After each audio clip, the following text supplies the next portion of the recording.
ਵਾਹਿਗੁਰੂ ਜੀ ਕਾ ਖਾਲਸਾ ਵਾਹਿਗੁਰੂ ਜੀ ਕੀ ਫਤਿਹ। अस्सलाम वालेकुम आदाब बर्ड समाह ਤੁਹਾਡੀ ਹੋਸਟ ਨੀਲਮ ਕੌਰ ਤੇ ਮੈਂ ਟੀਵੀ ਫੋਰ ਦੇ ਸਾਰੇ ਦਰਸ਼ਕਾਂ ਤੇ ਸਰੋਤਿਆਂ ਨੂੰ ਜੀ ਆਇਆਂ ਕਹਿੰਦੀ ਹਾਂ ਪ੍ਰੋਗਰਾਮ ਸੱਚੋ ਸੱਚ ਵਿੱਚ ਜਿਹੜੇ ਇਸ ਪ੍ਰੋਗਰਾਮ ਨਾਲ ਦੇਸ਼ਾਂ ਵਿਦੇਸ਼ਾਂ ਤੋਂ ਜੁੜ ਚੁੱਕੇ ਨੇ। ਖਾਲਸਾ ਅਫੇਅਰ ਸੈਂਟਰ ਦੇ ਸੰਚਾਲਕ ਡਾਕਟਰ ਅਮਰਜੀਤ ਸਿੰਘ ਜੁਰਸਾ ਨੇ ਤਰ੍ਹਾਂ ਸਟੂਡੀਓ ਵਿੱਚ ਮੇਰੇ ਨਾਲ ਸ਼ਾਮਲ ਨੇ। ਉਹਨਾਂ ਨਾਲ ਗੱਲਬਾਤ ਕਰਕੇ ਅੱਜ ਦੇ ਅਹਿਮ ਇਸ਼ੂਜ਼ ਉੱਪਰ ਉਹਨਾਂ ਤੋਂ ਉਹਨਾਂ ਦਾ ਤਬਸਰਾ ਜਾਣਦੇ ਹਾਂ। ਜੀ ਡਾਕਟਰ ਸਾਹਿਬ ਵਾਹਿਗੁਰੂ ਜੀ ਕਾ ਖਾਲਸਾ ਵਾਹਿਗੁਰੂ ਜੀ ਕੀ ਫਤਿਹ। हाँ जी नीलम कौर जी ਤੁਹਾਨੂੰ ਵੀ ਤੇ ਦੁਨੀਆ ਭਰ ਚ ਬੈਠੇ ਸਾਡੇ ਬਹੁਤ ਹੀ ਪਿਆਰੇ ਸੋਹਣੇ ਸਿਆਣੇ ਟੀਵੀ 84 ਦੇ ਦਰਸ਼ਕਾਂ ਨੂੰ ਵੀ ਵਾਹਿਗੁਰੂ ਜੀ ਕਾ ਖਾਲਸਾ ਵਾਹਿਗੁਰੂ ਜੀ ਕੀ ਫਤਿਹ ਤੇ ਸਾਡੇ ਬਹੁਤ ਹੀ ਪਿਆਰੇ ਮੁਸਲਮਾਨ ਭੈਣਾਂ ਭਰਾਵਾਂ ਨੂੰ अस्सलाम वालेकुम। जी डॉक्टर साहब जी आनू प्रोग्राम सचो सच है बहुत शुक्रिया जी डॉक्टर साहब आज 16 जुलाई 2021 पहली सावन नानकशाही संमत 553 ਦਾ ਦਿਨ ਹੈ ਤੇ ਡਾਕਟਰ ਸਾਹਿਬ ਪ੍ਰੋਗਰਾਮ ਸ਼ੁਰੂ ਕਰਨ ਤੋਂ ਪਹਿਲਾਂ ਅਸੀਂ ਦਰਸ਼ਕਾਂ ਤੇ ਸਰੋਤਿਆਂ ਨੂੰ ਹਮੇਸ਼ਾ ਤਰ੍ਹਾਂ ਦੱਸੀ ਵਿਊਅਰਸ ਜੇ ਤੁਸੀਂ ਹੱਕ ਸੱਚ ਇਨਸਾਫ ਤੇ ਪੈਰਾ ਦਿੰਦਾ ਇੱਕੋ ਇੱਕ ਚੈਨਲ ਟੀਵੀ 84 ਨੂੰ ਦੇਖਣਾ ਚਾਹੁੰਦੇ ਹੋ ਤਾਂ ਤੁਸੀਂ ਦੇਖ ਸਕਦੇ ਹੋ Spectrum cable RCN cable welfare cable in Canada roku Jadoo box Oshawa Facebook TV 84 ਦੀ ਐਪ ਰਾਹੀਂ online streaming and IP box ਤੇ ਤੁਸੀਂ ਟੀਵੀ 84 ਨੂੰ ਦੇਖ ਸਕਦੇ ਹੋ। ਵਿਊਅਰਸ ਜੇ ਤੁਸੀਂ ਟੀਵੀ 84 ਨਾਲ ਜਾਂ ਪ੍ਰੋਗਰਾਮ ਸੱਚੋ ਸੱਚ ਨਾਲ ਫੇਸਬੁੱਕ ਰਾਹੀਂ ਜੁੜੇ ਹੋ ਤਾਂ ਇਸ ਨੂੰ ਵੱਧ ਤੋਂ ਵੱਧ ਲਾਈਕ ਕਰੋ ਤੇ ਸ਼ੇਅਰ ਕਰੋ ਅਤੇ ਨਾਲ ਹੀ YouTube ਤੇ ਸਬਸਕ੍ਰਾਈਬ ਵੀ ਕਰੋ। ਇਹ ਵੀ ਦੱਸ ਦਿਓ ਕਿ ਤੁਸੀਂ ਟੀਵੀ 84 ਦੀ ਐਪ ਨੂੰ ਐਂਡਰੋਇਡ ਐਂਡ ਐਪ ਸਟੋਰ ਤੇ ਡਾਊਨਲੋਡ ਕਰਕੇ ਜੋ ਟੀਵੀ 84 ਦੀ ਲਾਈਵ ਸਟ੍ਰੀਮ ਹੈ ਉਸ ਨੂੰ ਤੁਸੀਂ 24 ਆਵਰਸ ਦੇਖ ਸਕਦੇ ਹੋ। ਵਿਊਅਰਸ ਹੁਣ ਅਸੀਂ ਆਪਣੇ ਪ੍ਰੋਗਰਾਮ ਦੀ ਸ਼ੁਰੂਆਤ ਕਰਨ ਜਾ ਰਹੇ ਹਾਂ। ਇਸ ਵੀਕ ਦਾ ਐਂਡ ਵਾਲਾ ਪ੍ਰੋਗਰਾਮ ਕਰਨ ਜਾ ਰਹੇ ਹਾਂ ਔਰ ਸਭ ਨੂੰ ਹੈਪੀ ਵੀਕਐਂਡ ਕਹਿੰਦੇ ਹਾਂ। ਸੋ ਪ੍ਰੋਗਰਾਮ ਨੂੰ ਜੋ ਅੱਜ ਦੇ ਪ੍ਰੋਗਰਾਮ ਨੂੰ ਜਿਹੜਾ ਸਪਾਂਸਰ ਕੀਤਾ ਗਿਆ ਹੈ ਉਹਨਾਂ ਬਾਰੇ ਆਪਾਂ ਤੁਹਾਨੂੰ ਦੱਸ ਦਈਏ। ਅੱਜ ਦੇ ਪ੍ਰੋਗਰਾਮ ਨੂੰ ਸਪਾਂਸਰ ਕੀਤਾ ਹੈ ਟੋਰਾਂਟੋ ਤੋਂ ਸਰਦਾਰ ਅਰਵਿੰਦਰ ਸਿੰਘ ਹਰਾਂ ਵੱਲੋਂ। ਸੋ ਇਹਨਾਂ ਵੱਲੋਂ ਟੀਵੀ 84 ਦੇ ਦਰਸ਼ਕਾਂ ਨੂੰ ਕਿਸਾਨ ਸੰਘਰਸ਼ ਦੀ ਪੂਰਨ ਹਮਾਇਤ ਲਈ ਜਿਹੜੀ ਉਹ ਬੇਨਤੀ ਕੀਤੀ ਗਈ ਹੈ ਔਰ ਮੋਦੀ ਸਰਕਾਰ ਪੰਜਾਬ ਅਤੇ ਸਿੱਖਾਂ ਦਾ ਲੱਕ ਤੋੜਨ ਤੇ ਜਿਸ ਤਰ੍ਹਾਂ ਕਿ ਤੁਲੀ ਹੋਈ ਹੈ ਅਤੇ ਮਹੀਨਿਆਂ ਬੱਧੀ ਜਿਹੜੀ ਦਿੱਲੀ ਦੀਆਂ ਹੱਦਾਂ ਤੇ ਬੈਠੇ ਕਿਸਾਨਾਂ ਦੇ ਸੰਘਰਸ਼ ਨੂੰ ਟਿਚ ਜਾ ਰਹੀ ਹੈ। ਸੋ ਜੇ ਅਸੀਂ ਵਿਊਅਰਸ ਮੋਦੀ ਸਰਕਾਰ ਦੀ ਪਿੱਠ ਨਾ ਲਵਾ ਸਕੇ ਤਾਂ ਖੇਤੀ ਜਿਹੜੇ ਕਾਨੂੰਨ ਨੇ ਵਾਪਸ ਨਾ ਹੋਵੇ ਤਾਂ ਆਉਣ ਵਾਲੇ ਜਿਹੜੇ ਕਈ ਸਾਲਾਂ ਤੱਕ ਜਿਹੜਾ ਪੰਜਾਬ ਵਿੱਚੋਂ ਕਿਸੇ ਤਰ੍ਹਾਂ ਦੇ ਸੰਘਰਸ਼ ਦੇ ਉੱਠਣ ਦੀ ਜਿਹੜੀ ਆਸ ਨਹੀਂ ਰੱਖੀ ਜਾ ਸਕਦੀ।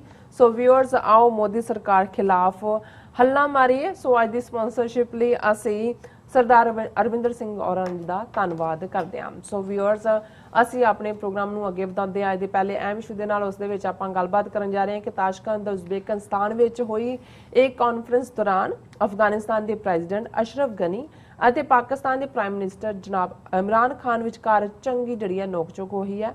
ਸੋ ਅਫਗਾਨਿਸਤਾਨ ਦੇ ਪ੍ਰੈਜ਼ੀਡੈਂਟ ਵੱਲੋਂ ਪਾਕਿਸਤਾਨ ਤੇ ਲਾਏ ਇਲਜ਼ਾਮਾਂ ਦਾ ਜਿਹੜਾ ਇਮਰਾਨ ਖਾਨ ਹੋਰਾਂ ਨੇ ਬਾਖੂਬੀ ਜਿਹੜਾ ਜਵਾਬ ਦਿੱਤਾ ਹੈ। ਸੋ ਵਿਊਅਰਸ ਜ਼ਾਹਿਰ ਹੈ ਕਿ ਅਸ਼ਰਫ ਗਨੀ ਨੇ ਇਹ ਕਰਤੂਤ ਭਾਰਤ ਦੀ ਸ਼ਹਿ ਤੇ ਹੀ ਕੀਤੀ ਹੈ। ਸੋ ਇਸ ਬਾਰੇ ਆਪਾਂ ਵਿਚਾਰ ਚਰਚਾ ਕਰਨ ਜਾ ਰਹੇ ਹਾਂ। ਸੋ ਅਸੀਂ ਚਾਹਾਂਗੇ ਕਿ ਤੁਸੀਂ ਨਾਲ ਇਸੇ ਤਰ੍ਹਾਂ ਬਣੇ ਰਹਿਣਾ। ਦੇਖਣ ਸੁਣਨ ਤੁਹਾਡਾ ਸਭ ਦਾ ਬਹੁਤ ਬਹੁਤ ਸ਼ੁਕਰੀਆ।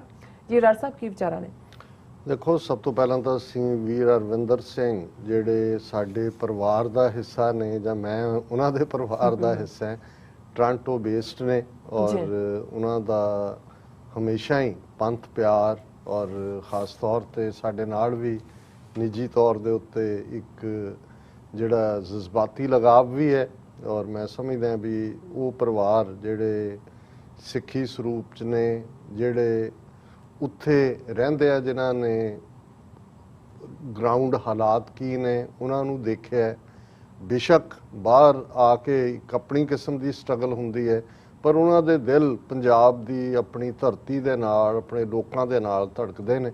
ਔਰ ਅਰਵਿੰਦਰ ਸਿੰਘ ਜਿਹੜੇ ਡਾਕਟਰ ਮੇਵਾ ਸਿੰਘ ਟਿਵਾਣਾ ਦੇ ਫਰਜ਼ੰਦ ਨੇ, ਜਿਹੜੇ ਖੁਦ ਬੜੇ ਡਿਸਟਿੰਗੁਇਸ਼ਡ ਪ੍ਰੋਫੈਸਰ ਐਗਰੀਕਲਚਰ ਯੂਨੀਵਰਸਿਟੀ ਲੁਧਿਆਣਾ ਦੇ ਵਿੱਚ ਲੰਬਾ ਵਕਤ ਉਹਨਾਂ ਨੇ ਸਰਵ ਕੀਤਾ ਔਰ ਉਹ ਮਹਿਸੂਸ ਕਰਦੇ ਨੇ ਕਿ ਜਿਹੜੀਆਂ ਨੀਤੀਆਂ ਕੱਲੀਆਂ ਜਦੋਂ ਅਸੀਂ ਧਾਰਮਿਕ ਪਰਸੀਕਿਊਸ਼ਨ ਦੇ ਉੱਤੇ ਬਹੁਤ ਵਾਰ ਹੁਣ ਤੱਕ ਜ਼ਿਆਦਾ ਜ਼ੋਰ ਰਿਹਾ ਪਰ ਇਹਨਾਂ 3 ਕਿਸਾਨ ਕਾਨੂੰਨਾਂ ਦੇ ਆਉਣ ਤੋਂ ਬਾਅਦ ਆਰਥਿਕ ਫੈਕਟਰ ਵੀ ਸਿੱਖਾਂ ਨੇ ਸਮਝਣਾ ਸ਼ੁਰੂ ਕੀਤਾ। ਹਾਲਾਂਕਿ ਪੰਜਾਬ ਦੇ ਪਾਣੀਆਂ ਦੀ ਲੁੱਟ ਬਾਰੇ ਜਦੋਂ ਧਰਮ ਯੁੱਧ ਮੋਰਚਾ ਸ਼ੁਰੂ ਹੋਇਆ ਉਹਦੀ ਕੀ ਮੰਗ ਤਾਂ ਪੰਜਾਬ ਦੇ ਪਾਣੀ ਸੀ ਕਿ ਕਿਵੇਂ 3/4 ਹਿੱਸਾ ਸਤਲੁਜ ਬਿਆਸ ਰਾਵੀ ਦਰਿਆਵਾਂ ਦਾ ਹਰਿਆਣਾ ਰਾਜਸਥਾਨ ਜਿਹੜੇ ਕਿ ਨੌਨ ਰਾਈਪੇਰੀਅਨ ਨੇ ਦਰਿਆ ਉਹਨਾਂ ਨੂੰ ਛੂੰਹਦੇ ਵੀ ਨਹੀਂ ਲੇਕਿਨ ਪਾਣੀ ਉਹਨਾਂ ਨੂੰ ਦਿੱਤਾ ਜਾ ਰਿਹਾ। ਇਸ ਦੇ ਉੱਤੇ ਜ਼ਰੂਰ ਧਿਆਨ ਸੀ। ਅਕਾਲੀਆਂ ਨੇ ਧਰਮ ਯੁੱਧ ਮੋਰਚੇ ਦਾ ਇਸ ਨੂੰ ਆਧਾਰ ਬਣਾਇਆ ਸੀ ਲੇਕਿਨ ਕਿਵੇਂ ਜ਼ਮੀਨਾਂ ਸ਼ਰਿੰਕ ਹੁੰਦੀਆਂ ਚਲੀਆਂ ਗਈਆਂ ਔਰ ਖਾਸ ਤੌਰ ਤੇ ਪਾਣੀ ਦਾ ਲੈਵਲ ਕੱਲਾ ਇਹੀ ਨਹੀਂ, ਜਦੋਂ ਤੁਹਾਡਾ ਨਹਿਰੀ ਪਾਣੀ ਔਰ ਦੂਸਰਾ ਉਹ ਵੀ ਖਤਮ ਕਰ ਦਿੱਤਾ ਗਿਆ ਔਰ ਤੁਹਾਨੂੰ ਉਸ ਕਿਸਮ ਦੀਆਂ ਫਸਲਾਂ ਲਈ ਖਾਸ ਤੌਰ ਤੇ ਝੋਨਾ ਬੀਜਣ ਤੇ ਜਿਹੜਾ ਹੈ ਉਹ ਲਾ ਦਿੱਤਾ ਗਿਆ, ਉਹਨੂੰ ਗ੍ਰੀਨ ਰੈਵੋਲੂਸ਼ਨ ਔਰ ਉਹਦਾ ਨਾਂ ਦਿੱਤਾ ਗਿਆ। ਇੱਕ ਫੇਕ ਜਿਹੀ ਕਿਸਮ ਦੀ ਸੈਲੀਬ੍ਰੇਸ਼ਨ ਕਿ ਜੀ ਬਹੁਤ ਪ੍ਰੋਸਪੈਰਿਟੀ ਆ ਗਈ। ਤੇ ਅੱਜ ਅਸੀਂ ਦੇਖਦੇ ਹਾਂ ਕਿ ਜਿੱਥੇ 12-14 ਫੁੱਟ ਦੇ ਥੱਲੇ ਪਾਣੀ ਸੀ, ਅੱਜ ਉਹ 200-200 ਫੁੱਟ 250-250 ਫੁੱਟ ਔਰ ਡਬਲ ਸਮਰਸੀਬਲ ਪੰਪ ਲਾ ਕੇ ਵੀ ਜਿਹੜਾ ਉਹ ਔਰ ਪਾਣੀ ਦੀ ਕੁਆਲਿਟੀ ਉਹ ਐਗਰੀਕਲਚਰ ਲਈ ਹੋਏ, ਡਰਿੰਕਿੰਗ ਹੋਏ, ਕਿਸ ਕਦਰ ਪੋਲਿਊਟਡ ਹੈ। ਲੇਕਿਨ ਇਹ ਸਭ ਦੇ ਚਲਦਿਆਂ ਆਲਰੇਡੀ ਖੁਦਕਸ਼ੀਆਂ ਕਿਸਾਨੀ ਦੇ ਹਵਾਲੇ ਨਾਲ ਪੰਜਾਬ ਦੇ ਵਿੱਚ, ਇਹ ਤਾਂ 90s ਦੇ ਵਿੱਚ ਹੀ ਸਰਦਾਰ ਇੰਦਰਜੀਤ ਸਿੰਘ ਜੇਜੀ ਜਿਨ੍ਹਾਂ ਨੇ movement against state repression organisation ਬਣਾਈ ਹੋਈ ਸੀ, ਉਹਨਾਂ ਦੀ ਲਿਖਤ ਇੱਕ ਟ੍ਰਿਬਿਊਨ ਦੇ ਵਿੱਚ ਆਈ। ਬਾਅਦ ਦੇ ਵਿੱਚ ਉਹਨਾਂ ਨੇ ਇਸ ਦੇ ਉੱਤੇ ਆਪਣੇ ਹੋਰ ਡੀਟੇਲ ਲਿਖਿਆ, ਕਿਉਂਕਿ ਉਹ ਜ਼ਿਲ੍ਹਾ ਸੰਗਰੂਰ ਲਹਿਰਾ ਗਾਗਾ ਤੋਂ MLA ਵੀ ਰਹੇ ਸੀ ਔਰ ਉਹਨਾਂ ਨੇ ਦੇਖਿਆ ਵੀ ਸੰਗਰੂਰ ਬੈਲਟ ਦੇ ਵਿੱਚ ਹੀ ਕਿਵੇਂ ਕਿਸਾਨਾਂ ਦੀਆਂ ਖੁਦਕਸ਼ੀਆਂ ਦਾ ਸਿਲਸਿਲਾ ਸ਼ੁਰੂ ਹੋਇਆ ਔਰ ਕਿੰਨਾ ਮੰਦੇ ਹਾਲ ਹੈ, ਔਰ ਉਸ ਨੂੰ ਸਰਕਾਰ ਨੇ ਡਿਨਾਈ ਕੀਤਾ। ਜਿਉਂ ਹੀ ਉਹ ਖਬਰ ਛਪਦੀ ਹੈ, ਨਾਲ ਦੀ ਨਾਲ ਇੰਡੀਆ ਟੁਡੇ ਔਰ ਦੂਸਰੀਆਂ ਜਿਹੜੀਆਂ ਇਸ ਕਿਸਮ ਦੀਆਂ ਸਰਕਾਰੀ ਨੀਤੀਆਂ ਨੂੰ ਪ੍ਰਮੋਟ ਕਰਨ ਵਾਲੀਆਂ ਮੈਗਜ਼ੀਨ ਸਨ, ਉਹਨਾਂ ਨੇ ਉਹ ਆਰਟੀਕਲ ਜਿਹਦੇ 'ਚ ਕਲਰਡ ਫੋਟੋਆਂ, ਜੀਨਸ ਪਾਈਆਂ ਹੋਈਆਂ, ਗੋਗਲਸ ਲੱਗੇ ਹੋਏ ਕਿ ਜੀ ਕਿਸਾਨ ਕਿੰਨੇ ਖੁਸ਼ ਨੇ ਔਰ ਕਿੰਨਾ ਇਹ ਹੈ। ਲੇਕਿਨ ਜਿਵੇਂ ਉਹਨਾਂ ਨੇ ਫਾਈਨਲ ਜੇ ਕਹਿਣਾ ਹੋਏ ਕਿ ਵੀ ਲਾਸਟ ਸਟ੍ਰਾ ਔਨ ਦਾ ਕੈਮਲਸ ਬੈਕ, ਉਹ ਸੀ ਕਿ ਕੋਵਿਡ-19 ਦੇ ਕਹਿਰ ਦੇ ਸ਼ੁਰੂ ਹੋਣ ਦੇ ਨਾਲ ਹੀ ਇਹਨਾਂ ਨੇ ਕਿਵੇਂ ਜੂਨ ਦੇ ਵਿੱਚ, ਜੂਨ 2020 'ਚ ਪਹਿਲਾਂ ਆਰਡੀਨੈਂਸ ਲਿਆਂਦੇ 3 ਖੇਤੀਬਾੜੀ, ਫਿਰ ਉਹਨਾਂ ਨੂੰ ਵਿਦਨ 6 ਮੰਥਸ ਕਾਨੂੰਨਾਂ ਦੇ ਵਿੱਚ ਬਦਲਿਆ ਔਰ ਕਿਵੇਂ ਅੰਬਾਨੀ, ਅਡਾਨੀ, ਪਤੰਜਲੀ ਉਹ ਸਾਰਾ ਕਾਰਪੋਰੇਟ ਸੈਕਟਰ ਜਿਸ ਨੂੰ ਫਾਈਨਲੀ ਪੰਜਾਬ ਦੇ ਵਿੱਚ ਹੁਣ ਉਹ ਜ਼ਮੀਨਾਂ ਦੇ ਮਾਲਕ ਬਣਾਉਣ ਦੀ ਲਾਈਨ ਨਹੀਂ। ਇਹ ਕਾਨੂੰਨ ਕੀ ਨੇ? ਕਾਨੂੰਨ ਤਾਂ ਪ੍ਰਾਈਵੇਟਾਈਜੇਸ਼ਨ ਦੇ ਨਾਂ ਥੱਲੇ ਜੋ ਰਹਿੰਦ ਖੂੰਹਦ ਹੈ, ਜਿਹਦੇ ਕੋਲ ਤੁਹਾਡੇ ਕੋਲ ਥੋੜਾ ਬਹੁਤ ਇੱਕ ਤਹਫੁਜ਼ ਹੈ, ਉਹ ਵੀ ਤੁਹਾਡੇ ਤੋਂ ਖੋਣ ਦੀ ਲਾਈਨ ਹੈ। ਔਰ ਵੀਰ ਅਰਵਿੰਦਰ ਸਿੰਘ ਹੋਰਾਂ ਨੇ ਬਿਲਕੁਲ ਠੀਕ ਕਿਹਾ ਕਿ ਭਾਈ ਜੇ ਸਾਡੇ ਕੋਲ ਇਹ ਜ਼ਮੀਨ, ਇਹ ਅਸੀਂ ਕਾਨੂੰਨ ਵਾਪਸ ਨਾ ਕਰਵਾ ਸਕੇ ਤੇ ਫਿਰ ਇਹ ਸਾਡੀ ਫਾਈਨਲ ਡੈਥ ਹੋਏਗੀ ਹਰ ਲਿਹਾਜ਼ ਦੇ ਨਾਲ ਹੀ, ਕਿਉਂਕਿ ਇਕਨੋਮੀ ਦੇ ਨਾਲ ਜਿਸ ਘਰ 'ਚ ਰੋਟੀ ਪੱਕਦੀ ਹੈ, ਬਾਕੀ ਗੱਲਾਂ ਤਾਂ ਸਾਰੀਆਂ ਬਾਅਦ ਦੇ ਵਿੱਚ ਹੀ ਆਉਂਦੀਆਂ ਨੇ। ਔਰ ਜਿਹਨੂੰ ਸਾਡੇ ਆਮ ਪੰਜਾਬੀ 'ਚ ਵੀ ਇੱਕ ਅਖਾਣ ਹੈ ਕਿ ਢਿੱਡ 'ਚ ਪਈਆਂ ਰੋਟੀਆਂ ਸਭੇ ਗੱਲਾਂ ਖੋਟੀਆਂ, ਔਰ ਜਦੋਂ ਤੱਕ ਉਹ ਢਿੱਡ 'ਚ ਰੋਟੀਆਂ ਨਹੀਂ ਨੇ, ਕੋਈ ਗੱਲ ਤੁਸੀਂ ਬ੍ਰਹਮ ਗਿਆਨ ਕਰੋਗੇ, ਰੂਹਾਨੀ ਗਿਆਨ ਦੱਸੋ ਜਾਂ ਹਾਂ, ਉਸ ਦਾ ਕੋਈ ਮਤਲਬ ਨਹੀਂ ਰਹਿੰਦਾ। ਸੋ ਅਸੀਂ ਵੀਰ ਅਰਵਿੰਦਰ ਸਿੰਘ ਔਰ ਸਮੁੱਚੇ ਪਰਿਵਾਰ ਦਾ ਸ਼ੁਕਰੀਆ ਅਦਾ ਕਰਦੇ ਹਾਂ। ਅਗੇਨ ਅਫਗਾਨਿਸਤਾਨ ਔਰ ਅਫਗਾਨਿਸਤਾਨ ਦੇ ਨਾਲ ਲੱਗਦੇ ਸੈਂਟਰਲ ਏਸ਼ੀਅਨ ਰਿਪਬਲਿਕ ਚੱਲ ਰਹੀਆਂ ਕਾਨਫਰੰਸਿਸ, 2 ਦਿਨ ਤਾਜ਼ਿਕਸਤਾਨ ਦੇ ਵਿੱਚ ਦੁਸ਼ਾਨਬੇ ਜਿਹੜੀ ਹੈ ਪਹਿਲੀ ਕਾਨਫਰੰਸ ਜਿਹੜੀ ਹੈ ਫੋਰਨ ਮਿਨਿਸਟਰਸ ਦੀ ਹੁੰਦੀ ਹੈ ਔਰ ਉਹਦੇ 'ਚ ਜ਼ਾਹਰ ਹੈ ਕਿ ਉਹ SCO ਸ਼ੰਘਾਈ ਕੋਆਪਰੇਸ਼ਨ ਆਰਗੇਨਾਈਜੇਸ਼ਨਸ, ਉਹਨਾਂ ਦੇ 7-8 ਮੁਲਕ, ਅਫਗਾਨਿਸਤਾਨ ਐਜ਼ ਏ ਆਬਜ਼ਰਵਰ, ਉਹਦੇ 'ਚ ਵੀ ਜਿਹੜੀ ਕੁਛ ਜੋ ਚੱਲ ਰਿਹਾ ਅਫਗਾਨਿਸਤਾਨ 'ਚ, ਫੋਕਸ ਤਾਂ ਅਫਗਾਨਿਸਤਾਨ ਹੀ ਹੈ। ਔਰ ਹੁਣ ਅੱਜ ਜਦੋਂ ਅਸੀਂ ਗੱਲਬਾਤ ਕਰ ਰਹੇ ਹਾਂ, ਅਸੀਂ ਕੱਲ ਵੀ ਮੈਂਸ਼ਨ ਕੀਤਾ ਸੀ ਕਿ ਉਜ਼ਬੇਕਿਸਤਾਨ ਦੀ ਕੈਪੀਟਲ ਤਾਸ਼ਕੰਦ ਦੇ ਵਿੱਚ 40 ਮੁਲਕਾਂ ਦੇ ਬੇਸ਼ੱਕ ਫੋਰਨ ਮਿਨਿਸਟਰਸ ਹੀ ਕਿਹਾ ਗਿਆ ਸੀ, ਪਰ ਜਦੋਂ ਅਸੀਂ ਦੇਖਿਆ ਕਿ ਉਸ ਦੇ ਵਿੱਚ ਪ੍ਰਾਈਮ ਮਿਨਿਸਟਰ ਇਮਰਾਨ ਖਾਨ ਵੀ ਪਹੁੰਚੇ, ਅਸ਼ਰਫ ਗਨੀ ਅਫਗਾਨਿਸਤਾਨ ਦੇ ਪ੍ਰੈਜ਼ੀਡੈਂਟ ਵੀ, ਔਰ 40 ਨੇਸ਼ਨਸ ਦੇ ਵਿੱਚ US, UK, European union, Iran, ਇਹਨਾਂ ਸਾਰਿਆਂ ਦੀ ਵੀ ਸ਼ਮੂਲੀਅਤ ਸੀ। ਔਰ ਉਸ ਦੇ ਵਿੱਚ ਹਰ ਇੱਕ ਦੀ ਪ੍ਰੈਜੈਂਟੇਸ਼ਨ, ਭਾਵੇਂ ਇਸ ਨੂੰ ਕਨੈਕਟੀਵਿਟੀ ਕਾਨਫਰੰਸ ਕਿਹਾ ਗਿਆ ਔਰ ਇਸ ਦਾ ਨਾਂ ਹੀ central and South Asian connectivity conference ਰੱਖਿਆ ਗਿਆ ਸੀ। ਔਰ ਇਸੇ ਲਈ ਸਾਊਥ ਏਸ਼ੀਆ ਦੇ, ਸੈਂਟਰਲ ਏਸ਼ੀਆ ਦੇ ਰਿਪਬਲਿਕ ਇਸ 'ਚ ਆਪਣੇ ਉਹਨਾਂ ਨੇ ਨੁਮਾਇੰਦਗੀ ਕੀਤੀ। ਲੇਕਿਨ ਜਿਵੇਂ ਅਸੀਂ ਲਗਾਤਾਰਤਾ ਨਾਲ ਜ਼ਿਕਰ ਕਰ ਰਹੇ ਹਾਂ ਕਿ ਇਹ ਜਿਹੜੀ belt and road initiative China ਦਾ, ਔਰ ਅੱਜ ਹੀ ਮੈਂ ਇੱਕ ਬੜਾ ਡੀਟੇਲਡ ਆਰਟੀਕਲ ਸਿਲਕ ਰਾਊਟ ਦੇ ਉੱਤੇ ਪੜ੍ਹ ਰਿਹਾ ਸੀ, ਕਿਉਂਕਿ ਇਸ ਗੱਲ ਦਾ ਧਿਆਨ ਰਹੇ ਕਿ ਇੱਕ ਜ਼ਮਾਨਾ ਸੀ ਜਦੋਂ ਟ੍ਰੇਡ ਰਾਊਟ ਦੀ ਗੱਲ ਹੁੰਦੀ ਸੀ, ਉਹ ਈਸਟ ਚਾਈਨਾ ਤੋਂ ਸ਼ੁਰੂ ਹੋਏ ਜਾਂ ਅੱਜ ਦੇ ਜਿਹੜੇ ਸੈਂਟਰਲ ਏਸ਼ੀਅਨ ਰਿਪਬਲਿਕਸ ਤੋਂ ਲੈ ਕੇ ਯੂਰਪ ਤੱਕ, ਔਰ ਬਾਅਦ ਦੇ ਵਿੱਚ ਜਿਹਨੂੰ ਮੈਰੀਟਾਈਮ ਕਨੈਕਸ਼ਨ ਵੀ ਕਿਹਾ ਗਿਆ, ਜਿਸ ਦੇ ਵਿੱਚ ਫਿਰ ਜਿਹੜਾ ਈਵਨ ਅਫਰੀਕਾ ਔਰ ਸਾਊਥ ਅਮਰੀਕਾ ਤੱਕ ਵੀ ਜਿਹੜੀ ਪਹੁੰਚ ਬਾਅਦ ਦੇ ਵਿੱਚ ਹੁੰਦੀ ਹੈ, ਕਿਉਂਕਿ ਅਮਰੀਕਾ ਔਰ ਸਾਊਥ ਅਮਰੀਕਾ ਤਾਂ ਇਹ 15ਵੀਂ ਸਦੀ ਚ ਆ ਕੇ 1492 ਦੇ ਵਿੱਚ ਕੋਲੰਬਸ ਦੇ ਨਾਲ ਪਾਰਟ ਸ਼ੁਰੂ ਹੁੰਦਾ ਹੈ। ਲੇਕਿਨ ਉਸ ਤੋਂ ਪਹਿਲਾਂ ਵੀ ਅਫਰੀਕਾ ਔਰ ਇਜਿਪਟ ਇੱਕ ਇਸ ਕਿਸਮ ਦੀ ਹੱਬ ਸੀ ਜਿਹੜਾ ਇਧਰ ਏਸ਼ੀਆ ਦੇ ਨਾਲ ਵੀ ਜੋੜਦਾ ਸੀ, ਖੁਦ ਜਿਹੜਾ ਇਧਰ ਅਫਰੀਕਾ ਦੇ ਨਾਲ ਵੀ ਜੁੜਦਾ ਹੈ ਔਰ ਇਧਰ ਯੂਰਪ ਦੇ ਨਾਲ ਵੀ ਜੁੜਦਾ ਸੀ।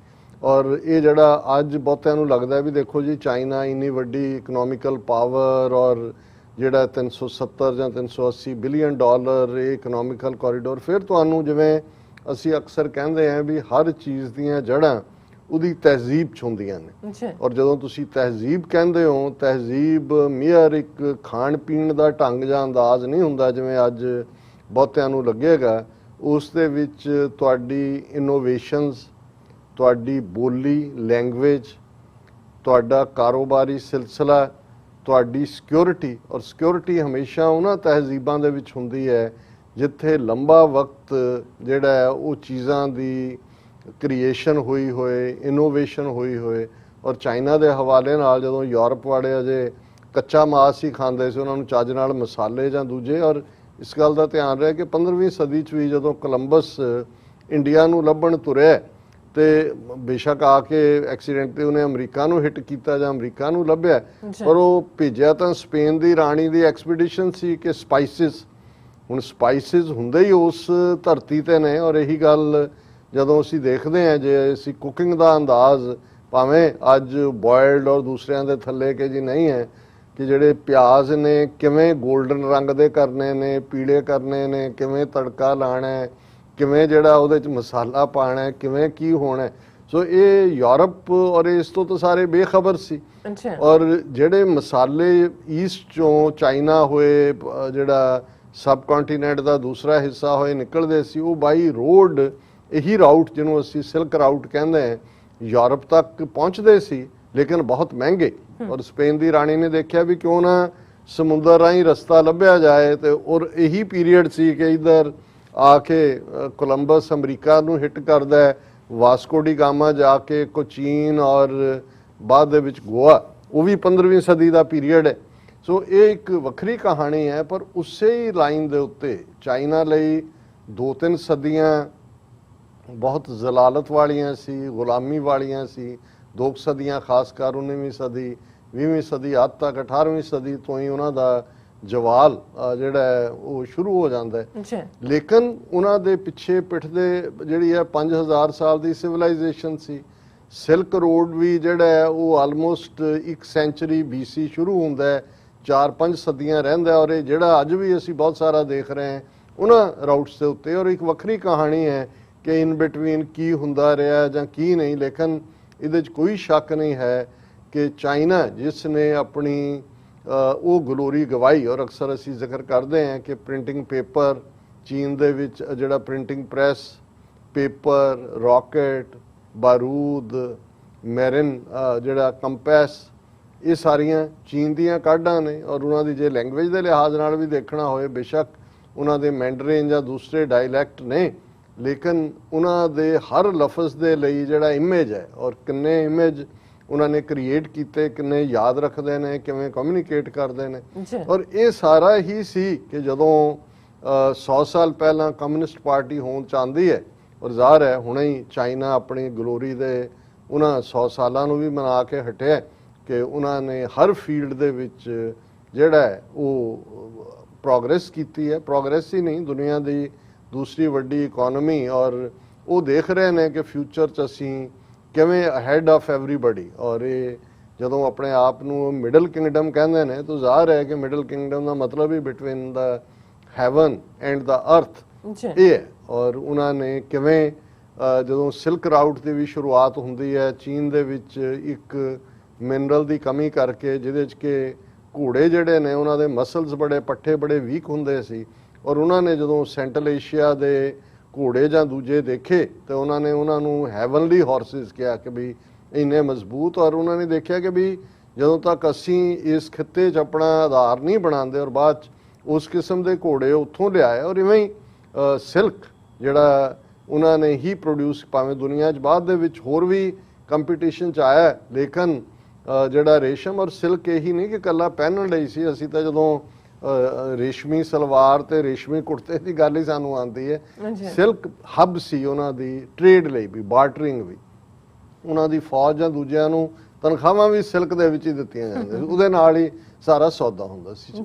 ਹੁਣ ਉਹੀ ਜਿਹੜਾ ਬੈਲਟ ਐਂਡ ਰੋਡ ਇਨੀਸ਼ੀਏਟਿਵ ਹੈ, ਉਹ ਜਿੱਥੇ ਉਹਨਾਂ ਦੀ ਸਟਰੈਂਥ ਹੈ, ਉਹ ਚੀਨ ਦੀ ਜਾਨ ਦਾ ਵੀ ਖਾਊ ਬਣ ਗਿਆ।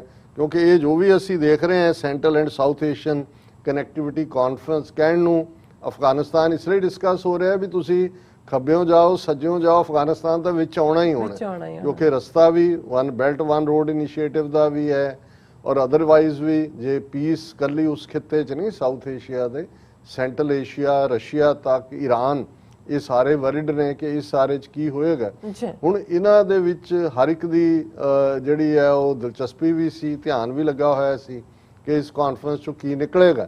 ਹਾਲਾਂਕਿ ਸਾਨੂੰ ਅੰਦਾਜ਼ਾ ਸੀ ਕਿ ਜਿਹੜਾ ਅਸ਼ਰਫ ਗਨੀ ਉੱਥੇ ਗਿਆ, ਉਹ ਆਲਰੇਡੀ ਵੀ ਉਹ ਇਸ ਕਿਸਮ ਦੀਆਂ ਬਿਆਨਬਾਜ਼ੀਆਂ ਪਾਕਿਸਤਾਨ ਦੇ ਖਿਲਾਫ ਔਰ ਦੂਸਰੀਆਂ ਕਰ ਚੁੱਕਾ ਹੈ। ਹਾਲਾਂਕਿ ਇਸ ਤੋਂ ਪਹਿਲਾਂ ਪਾਕਿਸਤਾਨ ਨੇ ਜਵਾਬ ਵੀ ਦਿੱਤਾ ਹੈ ਔਰ ਇਮਰਾਨ ਖਾਨ ਖੁਦ ਕਾਬਲ ਵੀ ਗਏ ਔਰ ਉਹਨਾਂ ਨੇ ਮੁਲਾਕਾਤ ਕਰਕੇ, ਔਰ ਉਹ ਚਾਹੁੰਦੇ ਨੇ ਕਿ ਭਾਈ ਇਹਨੂੰ ਕੀਤਾ ਜਾਏ। ਪਰ ਗੱਲ ਇਹ ਹੈ ਕਿ ਦੋ ਗੱਲਾਂ ਹੁੰਦੀਆਂ ਨੇ, ਜਿਵੇਂ ਮੈਂ ਸਰ ਕਪੂਰ ਸਿੰਘ ਉਹਨਾਂ ਨੂੰ ਕੋਟ ਕਰਦਾ ਹੁੰਦਾ, ਇੱਕ ਹੁੰਦਾ ਹੈ ਕਿ ਵੀ ਉਹਨਾਂ ਨੇ ਇੱਕ ਥਾਂ ਕਿਹਾ ਕਿ if somebody's pay depends on not understanding something you can't make him understand, ਕਿ ਜੇ ਕਿਸੇ ਦੀ ਤਨਖਾਹ ਹੀ ਇਸ ਗੱਲ ਦੇ ਉੱਤੇ ਹੈ ਕਿ ਉਹਨੇ ਕਿਸੇ ਗੱਲ ਨੂੰ ਸਮਝਣਾ ਨਹੀਂ ਹੈ ਤੇ ਤੁਸੀਂ ਉਹਨੂੰ ਸਮਝਾਉਣ ਦੀ ਕਿਹੜੀ ਕੋਸ਼ਿਸ਼ ਕਰੋਗੇ ਜਾਂ ਕਿਵੇਂ ਸਮਝਾ ਲੋਗੇ।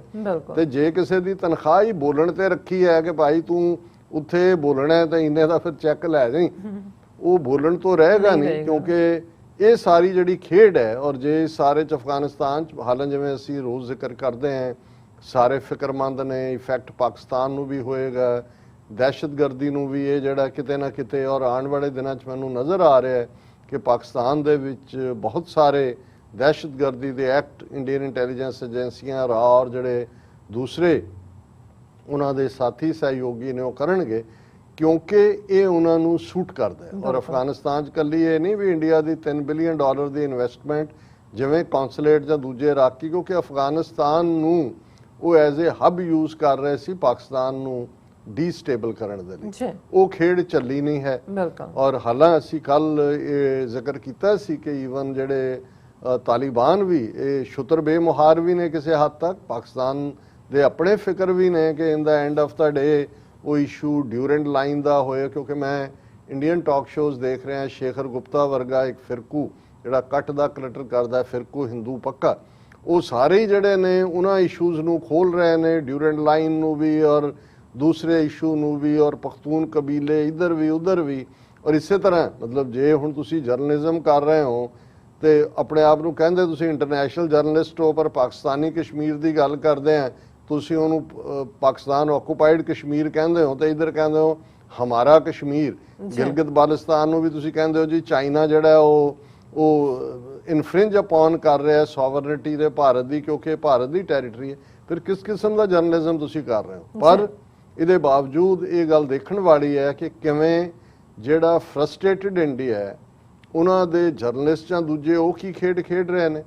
ਪਰ ਪਾਕਿਸਤਾਨ ਨੂੰ ਇੰਟਰਨੈਸ਼ਨਲ ਫੋਰਮ ਤੇ ਜਾਂ ਇਹਨਾਂ 40 ਦੇਸ਼ਾਂ ਦੇ ਨੁਮਾਇੰਦਿਆਂ ਦੇ ਇਕੱਠ 'ਚ ਜਿਵੇਂ ਅਸ਼ਰਫ ਗਨੀ ਨੇ ਐਮਬੈਰਸ, ਹਿਊਮਿਲੇਟ, ਬੇਇੱਜ਼ਤ ਕੋਈ ਵੀ ਲਫ਼ਜ਼ ਉਹ ਕਰਨ ਦੀ ਕੋਸ਼ਿਸ਼ ਕੀਤੀ। ਪਰ ਮੈਂ ਸਮਝਦਾ ਹਾਲਾਂ ਮੈਂ ਪਾਕਿਸਤਾਨ ਦੇ ਇੱਕ ਦੋ ਐਂਕਰਸ ਨੂੰ ਦੇਖ ਰਿਹਾ ਸੀ ਜਾਂ ਉਹਨਾਂ ਦੇ ਜਿਹੜੇ ਗੱਲਬਾਤ ਕਰਨ ਵਾਲੇ ਨੇ ਐਕਸਪਰਟਸ, ਉਹਨਾਂ ਨੇ ਰਾਏ ਦਿੱਤੀ ਕਿ ਨਹੀਂ, ਜਦੋਂ ਉਹਨੇ ਅਸ਼ਰਫ ਗਨੀ ਨੇ ਇਹੋ ਜਿਹੇ ਚਾਰਜ ਲਾਏ, ਅਸੀਂ ਗੱਲ ਕਰਾਂਗੇ ਕਿ ਕੀ ਕਿਹਾ ਉਹਨੇ, ਤੇ ਇਮਰਾਨ ਖਾਨ ਸਾਹਿਬ ਨੂੰ ਜਿਹੜਾ ਉਹ ਵਾਕਆਊਟ ਕਰ ਜਾਣਾ ਚਾਹੀਦਾ ਸੀ ਔਰ ਅਦਰ ਵੇ ਅਰਾਊਂਡ। ਔਰ ਬਾਅਦ 'ਚ ਵੀ ਉਹਨਾਂ ਨੇ ਉਸ ਸਾਰੇ ਜਿਹੜਾ ਸਪੈਟ ਜਾਂ ਨੋਕ ਝੋਕ ਹੋਈ ਉਸ ਤੋਂ ਬਾਅਦ ਵੀ 1-to-1 ਮੀਟਿੰਗ ਕੀਤੀ ਅਸ਼ਰਫ ਗਨੀ ਨਾਲ, ਜਿਹਦੇ 'ਚ ISI ਚੀਫ ਔਰ ਇੱਕ ਆਰਮੀ ਦੇ ਆਲਾ ਆਫਿਸਰ ਜਿਹੜੇ ਨੇ ਪਾਕਿਸਤਾਨ ਦੇ ਉਹ ਸ਼ਾਮਲ ਹੋਏ। ਪਰ ਮੈਂ ਉਸ ਸਾਰੇ ਨੂੰ ਜਿਹੜਾ PAP ਪਾਕਿਸਤਾਨ ਐਸੋਸੀਏਟਿਡ ਪ੍ਰੈਸ, ਮੈਂ ਉਹਨਾਂ ਦੀ ਜਿਹੜੀ ਆ ਇਮਰਾਨ ਖਾਨ ਸਾਹਿਬ ਦਾ ਰਿਸਪੌਂਸ ਵੀ ਦੇਖਿਆ, ਅਸ਼ਰਫ ਗਨੀ ਦਾ ਜ਼ਹਿਰ ਵੀ ਦੇਖਿਆ। ਤਾਂ ਮੈਂ ਇਹ ਸਮਝਦਾ ਹਾਂ ਵੀ ਉਸ ਮੌਕੇ ਦੇ ਉੱਤੇ ਵੀ ਇਮਰਾਨ ਖਾਨ ਸਾਹਿਬ ਨੇ ਇੱਕ ਸਟੇਟਸਮੈਨ ਲਾਈਕ ਜਿਹੜਾ ਹੈ ਉਹ ਬਿਹੇਵ ਕੀਤਾ ਔਰ ਉਹਨਾਂ ਨੇ ਬੜਾ, ਔਰ ਇਹ ਔਖਾ ਹੁੰਦਾ ਹੈ ਕਿ ਵੀ ਇੱਕ ਪਾਸੇ ਤੁਸੀਂ ਸਫ਼ਰ ਕਰ ਰਹੇ ਹੋ, 70,000 ਤੋਂ ਜ਼ਿਆਦਾ ਪਾਕਿਸਤਾਨੀ ਇਹਨਾਂ ਸਾਰੇ 15 ਸਾਲਾਂ ਦੇ ਵਿੱਚ ਮਾਰੇ ਗਏ ਨੇ, 150 ਬਿਲੀਅਨ ਕਿ ਕਿੰਨੀ ਫਿਗਰ ਉਹ ਦਿੰਦੇ ਨੇ ਇਕਨੋਮਿਕਲ ਲਾਸ ਹੋਇਆ, ਦਹਿਸ਼ਤਗਰਦੀ ਬਰੂਹਾਂ ਟੱਪ ਕੇ ਮੇਨ ਸਟ੍ਰੀਮ ਮੁਲਕ ਦੇ ਵਿੱਚ ਆਂਦੀ ਹੈ, ਔਰ ਜਿਹੜਾ ਆਪ ਨਲਾਇਕ ਬੰਦਾ ਜਿਹੜਾ ਕਿੰਨੇ ਟ੍ਰਿਲੀਅਨ ਡਾਲਰ ਅਮਰੀਕਾ ਜਾਂ ਦੂਜਾ ਉੱਥੇ ਕੌਣ ਖਾਂਦੇ ਰਹੇ ਨੇ, ਇਹੀ ਬੈਠੇ ਨੇ। ਪਹਿਲਾਂ ਹਾਮਿਦ ਕਰਜ਼ਾਈ ਸੀ, ਹੁਣ ਅਸ਼ਰਫ ਗਨੀ ਹੈ, ਜਦ ਉਧਰੋਂ ਵੀ ਖਾ ਰਹੇ ਨੇ। ਡਰੱਗਸ ਜਿਸ ਲੈਵਲ ਦੇ ਉੱਤੇ ਉੱਥੇ ਪ੍ਰੋਡਿਊਸ ਹੋ ਰਹੀਆਂ, ਇੰਟਰਨੈਸ਼ਨਲ ਮਾਫੀਆ ਵੀ ਹੈ, ਉੱਥੋਂ ਵੀ ਖਾ ਰਹੇ ਨੇ। ਆਪਣੇ ਭਰਾ ਰਿਸ਼ਤੇਦਾਰ ਜਿਹੜੇ ਨੇ ਵਾਰਲੌਰਡ ਦੂਜੇ ਬਣੇ ਹੋਏ ਨੇ, ਵੀ ਆਪ ਤੁਹਾਡੇ ਕੋਲ ਜਿਹੜਾ ਉਹ ਤੁਸੀਂ ਥੁੱਕਣ ਬਾਹਰ ਨਹੀਂ ਨਿਕਲਦੇ ਘਰ ਤੋਂ ਕਿ ਬਾਹਰੋਂ ਕਿਤੇ ਗੋਲੀ ਨਾ ਆ ਜਾਏ, ਤੇ ਤੁਸੀਂ ਬਲੇਮ ਗੇਮ ਦੇ ਵਿੱਚ, ਕਿਉਂਕਿ ਟੋਟਲ ਫੇਲਿਅਰ ਜਿਸ ਕਿਸਮ ਦਾ, ਔਰ ਜਿਵੇਂ ਅਸੀਂ ਜ਼ਿਕਰ ਕੀਤਾ ਹੈ ਵੀ ਕਿਵੇਂ ਸਾਰੇ ਹੀ ਮੁਲਕਾਂ ਦੇ ਨਾਲ ਲੱਗਦੀਆਂ ਜਿਹੜੀਆਂ ਹੱਦਾਂ ਨੇ 6-7 ਮੁਲਕਾਂ ਨਾਲ ਅਫਗਾਨਿਸਤਾਨ, ਉਹਦੇ ਤੇ ਉਹ ਆ ਕੇ ਬੈਠ ਗਏ ਤਾਲਿਬਾਨ। ਹੁਣ ਆਪਣੀ ਫੇਲਿਅਰ ਨੂੰ ਜਸਟੀਫਾਈ ਕਰਨ ਲਈ ਅਸ਼ਰਫ ਗਨੀ ਨੇ ਜਿਸ ਕਿਸਮ ਦੀ ਇਲਜ਼ਾਮਬਾਜ਼ੀ ਕੀਤੀ, ਇੱਕ ਉਹਨੇ ਕਿਹਾ ਕਿ ਜੀ 10,000 ਜਿਹਾਦੀ ਫਾਈਟਰ ਜਿਹੜੇ ਨੇ ਉਹ ਪਿਛਲੇ ਮਹੀਨੇ 'ਚ ਪਾਕਿਸਤਾਨ ਤੋਂ ਕ੍ਰਾਸ ਕਰਕੇ ਅਫਗਾਨਿਸਤਾਨ ਗਏ ਨੇ। ਹੁਣ ਇਹ ਆਪਣੇ ਵੱਲੋਂ ਜਵਾਬ ਦੇ ਰਿਹਾ, ਜਿਹੜਾ ਪਾਕਿਸਤਾਨ ਦੇ ਫੋਰਨ ਮਿਨਿਸਟਰ ਨੇ ਪਹਿਲਾਂ ਕਿਹਾ ਸੀ ਕਿ 5,000 ਦੇ ਕਰੀਬ ਜਿਹੜੇ ਤਹਿਰੀਕੇ ਤਾਲਿਬਾਨ ਪਾਕਿਸਤਾਨ ਜਿਹਦਾ ਨਾਂ ਰੱਖਿਆ ਹੋਇਆ, ਜਿਹੜੇ ਕਿ ਇੰਡੀਅਨ ਏਜੰਸੀਆਂ ਦੀ ਕ੍ਰੀਏਸ਼ਨ ਹੈ, ਉਹ ਬੈਠੇ ਨੇ ਅਫਗਾਨਿਸਤਾਨ 'ਚ ਪਾਕਿਸਤਾਨ 'ਚ ਵੜਨ ਦੇ ਲਈ। ਉਹ ਜ਼ਿਆਦਾ ਜਿਹੜੀ ਹੈ ਰੈਲੇਵੈਂਟ ਜਾਂ ਜ਼ਿਆਦਾ ਕ੍ਰੈਡੀਬਲ ਰਿਪੋਰਟ ਹੈ। ਹੁਣ ਇਹ ਇਲਜ਼ਾਮ ਉਹਦੇ ਚਲਾ ਰਿਹਾ 40 ਦੇਸ਼ਾਂ ਦੀ ਉਸ central and South Asian connectivity conference. ਫਿਰ ਜਿਹੜਾ ਉਹਨੇ ਇਹ ਕਿਹਾ ਕਿ ਵੀ ਪਾਕਿਸਤਾਨ ਜਿਹੜਾ ਉਹ ਸੀਰੀਅਸ ਨਹੀਂ ਹੈ ਪੀਸ ਟਾਕਸ ਦੇ ਲਈ, ਔਰ contrary to repeated assurances by Prime Minister Khan and his general, Pakistan doesn't find a Taliban takeover in Afghanistan in Pakistan's interest, and short of use of force will use its power and influence to make Taliban negotiate seriously. Networks and organizations supporting the Taliban are openly celebrating the destruction of the assets and capabilities of Afghan people. ਉਹ ਕਹਿ ਰਿਹਾ ਜੀ ਇਹ ਪਾਕਿਸਤਾਨ ਕਹਿੰਦਾ ਸਾਡਾ ਹੈ ਨਹੀਂ, ਇਹ ਤਾਂ ਦੇਖੋ ਡਿਸਟਰੋਏ ਕਰ ਰਹੇ ਨੇ। ਸੈਲੀਬ੍ਰੇਟ ਕਿਹਨੇ ਸੈਲੀਬ੍ਰੇਟ ਕੀਤਾ ਭਾਈ? ਪੱਲੇ ਤੁਹਾਡੇ ਕੁਛ ਨਹੀਂ ਹੈ। ਡਿਫੈਂਡ ਤੁਸੀਂ ਆਪਣੀ ਮੁਲਕ ਨੂੰ, ਆਪਣੀ ਟੈਰੀਟਰੀ ਨੂੰ। 3 ਲੱਖ ਫੌਜ ਜਿਨ੍ਹਾਂ ਤੋਂ ਤਨਖਾਹਾਂ ਲੈਂਦੇ ਹੋ ਅਮਰੀਕਾ ਤੋਂ ਟ੍ਰੇਨਡ ਕੀਤਾ, ਉਹ ਕਿੱਥੇ ਨੇ ਸਾਰੇ? ਕਿਵੇਂ ਇੱਕ ਹਫ਼ਤੇ ਦੇ ਵਿੱਚ ਇਹ ਸਾਰਾ ਮੈਲਟਡਾਊਨ ਹੋਇਆ? ਔਰ ਉਹਨੇ ਇਹ ਕਿਹਾ ਕਿ ਜੀ ਇਹ ਪਾਕਿਸਤਾਨ ਹੀ ਹੈ ਇਸ ਦੇ ਲਈ, ਕਿਉਂਕਿ ਉਹ ਤਾਲਿਬਾਨ ਤੇ ਨੱਥ ਨਹੀਂ ਪਾ। ਜੇ ਪਾਕਿਸਤਾਨ ਚਾਹੁੰਦਾ ਤੇ ਪੀਸ ਟਾਕ ਜਿਹੜੀਆਂ ਨੇ ਅੱਗੇ ਵਧਣੀਆਂ ਸੀ। ਹੁਣ ਇਹ ਗੱਲ ਬਹੁਤ ਸੀਰੀਅਸ, ਔਰ ਜਿਹਨੂੰ ਤੁਸੀਂ ਕਹੋ ਵੀ ਇਸ ਤੋਂ ਵੱਡੀ ਪ੍ਰੋਵੋਕੇਸ਼ਨ ਕੀ ਹੋ ਸਕਦੀ ਹੈ। ਲੇਕਿਨ ਇਮਰਾਨ ਖਾਨ ਸਾਹਿਬ ਜਦੋਂ ਆਪਣੀ ਵਾਰੀ ਦੇ ਉੱਤੇ ਆਏ ਬੋਲਣ ਦੇ ਲਈ, ਉਹਨਾਂ ਨੇ ਬੜੀ ਕੂਲਲੀ ਉਹਨਾਂ ਨੇ ਕਿਹਾ ਕਿ ਵੀ ਮੈਂ ਬਹੁਤ ਡਿਸਅਪੁਆਇੰਟ ਹੋਇਆ ਜਿਹੜੀ ਪ੍ਰੈਜ਼ੀਡੈਂਟ ਅਸ਼ਰਫ ਗਨੀ ਨੇ ਗੱਲ ਕਹੀ ਨੈਗੇਟਿਵ ਰੋਲ ਦੀ। ਔਰ ਉਹਨਾਂ ਨੇ ਫਿਰ ਵਿਦ ਫੈਕਟ ਗੱਲ ਕੀਤੀ। President Ghani, the country that is going to be most affected by turmoil in Afghanistan is Pakistan. Pakistan suffered 70,000 casualties in last 15 years. The last thing Pakistan wants is more conflict. कि भी mister Ashraf Ghani ਅਸੀਂ 70,000 ਜਾਨਾਂ 15 ਸਾਲਾਂ 'ਚ ਦਿੱਤੀਆਂ ਨੇ, ਔਰ ਜੇ ਕੋਈ ਸਭ ਤੋਂ ਜ਼ਿਆਦਾ ਵਰੀਡ ਹੈ ਇਸ ਸਾਰੇ ਪੀਰੀਅਡ ਦੇ ਵਿੱਚ, ਔਰ ਜਿਹੜਾ ਉਹ ਪਾਕਿਸਤਾਨ ਹੈ, ਕਿਉਂਕਿ ਉਹ ਫਰਦਰ ਦੀ ਐਸਕੇਲੇਸ਼ਨ ਨਹੀਂ ਚਾਹੁੰਦਾ। I can assure you that no country has tried harder to get Taliban on the dialogue table than Pakistan. We have taken all action short of taking military. ਵੀ ਅਸੀਂ ਫੌਜ ਨਹੀਂ ਚਾੜੀ ਹੈ ਉਹਨਾਂ ਨੂੰ ਮਾਰਨ ਲਈ, ਬਾਕੀ ਜੋ ਅਸੀਂ ਕਰ ਸਕਦੇ ਸੀ ਅਸੀਂ ਕੀਤਾ। ਲੇਕਿਨ ਇਹ ਕਿਵੇਂ ਜਿਹੜਾ ਇੱਕ ਸਿਸਟਮੈਟਿਕ ਢੰਗ ਨਾਲ ਪਾਕਿਸਤਾਨ ਨੂੰ ਟਾਰਗੇਟ ਕਰਨਾ ਹੈ, ਕਿਉਂਕਿ ਉੱਥੇ ਅਸ਼ਰਫ ਗਨੀ ਇਸ ਤਾਸ਼ਕੰਦ ਦੀ ਕਾਨਫਰੰਸ ਜ਼ਹਿਰ ਉਗਲ ਰਿਹਾ, ਤੇ ਦੂਸਰੇ ਪਾਸੇ ਉਹਦਾ ਵਾਈਸ ਪ੍ਰੈਜ਼ੀਡੈਂਟ ਅਮਰੁੱਲਾ ਸਲੇ ਜਿਹੜਾ ਉਹ ਟਵੀਟ ਦੇ ਉੱਤੇ ਇਹ ਕਹਿ ਰਿਹਾ ਕਿ ਵੀ ਇਹ ਜਿਹੜਾ Pakistan military had threatened missile launches against Afghan air force if it targeted Taliban militia that has claimed border checkpost at Spin Boldak.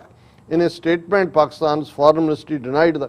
ਹੁਣ ਇਹ ਅਮਰੁੱਲਾ ਸਲੇ ਕਹਿ ਰਿਹਾ ਹੈ ਕਿ ਜੀ ਸਪਿਨ ਬੋਲਤਾਕ ਔਰ ਚਮਨ ਜਿੱਥੇ ਜਿਹੜਾ ਤਾਲਿਬਾਨ ਜਿਹੜੀ ਪਾਕਿਸਤਾਨ ਦੇ ਨਾਲ ਮੇਨ ਉਹਨਾਂ ਦੀ ਐਂਟਰੀ ਪੁਆਇੰਟ ਹੈ, ਕਿ ਜੀ ਅਫਗਾਨਿਸਤਾਨ ਜਿਹੜਾ ਉਹ ਉਹਦੇ ਤੇ ਹਵਾਈ ਹਮਲਾ ਕਰਨਾ ਚਾਹੁੰਦਾ ਸੀ, ਔਰ ਪਾਕਿਸਤਾਨ ਦੀ 에ਅਰ ਫੋਰਸ ਨੇ ਜਿਹੜਾ ਉਹ ਥ੍ਰੈਟ ਕੀਤਾ ਵੀ ਅਸੀਂ ਮਿਸਾਈਲ ਦਾ ਕੇ ਜਹਾਜ਼ ਤੁਹਾਡੇ ਸੁੱਟ ਲਾਂਗੇ। ਕਹਿਣਾ ਉਹ ਇਹ ਚਾਹੁੰਦਾ ਹੈ ਵੀ ਉਹ ਤਾਲਿਬਾਨ ਦੀ ਮਦਦ ਕਰ ਰਹੇ ਨੇ। ਹਾਲਾਂ ਪਾਕਿਸਤਾਨ ਨੇ ਕਿਹਾ ਕਿ ਵੀ ਵਿਦਨ 10 ਕਿਲੋਮੀਟਰਸ, ਕਿਉਂਕਿ ਜੇ ਉੱਤੋਂ ਇਹ ਹੁੰਦਾ ਹੈ ਔਰ ਜ਼ਾਹਰ ਹੈ ਕਿ ਪਾਕਿਸਤਾਨ ਦੇ ਲੋਕ ਜਿਹੜੇ ਇਧਰ ਵੀ ਭਾਵੇਂ ਉਹ ਪਸ਼ਤੂਨ ਨੇ ਉਹ ਸਫ਼ਰ ਕਰ ਸਕਦੇ ਨੇ। ਸੋ ਪਾਕਿਸਤਾਨ ਨੇ ਉਹਨੂੰ ਕਿਹਾ ਵੀ ਆਪਣੀ ਟੈਰੀਟਰੀ 'ਚ ਤੁਸੀਂ ਕੀ ਕਰਦੇ ਹੋ, ਪਰ ਅਸੀਂ ਕੋਈ ਵੀ ਚੀਜ਼ ਜਿਹੜੀ ਸਪਿਲ ਓਵਰ ਜਾਂ ਅਦਰਵੇਜ਼ ਨੁਕਸਾਨ ਕਰੇ ਉਸ ਬਾਰੇ ਅਸੀਂ ਤੁਹਾਨੂੰ ਲਾਈਨ ਆਫ ਕਾਸ਼ਨ ਦੇਣਾ ਚਾਹੁੰਦੇ। ਔਰ ਇਹ ਉਹਨਾਂ ਨੇ ਹੁਣੇ ਸਾਈਮਲਟੇਨੀਅਸਲੀ ਅਸ਼ਰਫ ਗਨੀ ਉੱਥੇ ਕਹਿ ਰਿਹਾ, ਅਮਰੁੱਲਾ ਸਲੇ ਜਿਹੜਾ ਉਹ ਟਵੀਟ ਦੇ ਉੱਤੇ ਲੱਗਾ ਹੋਇਆ ਪੂਰਾ ਜ਼ਹਿਰ ਉਗਲਣ।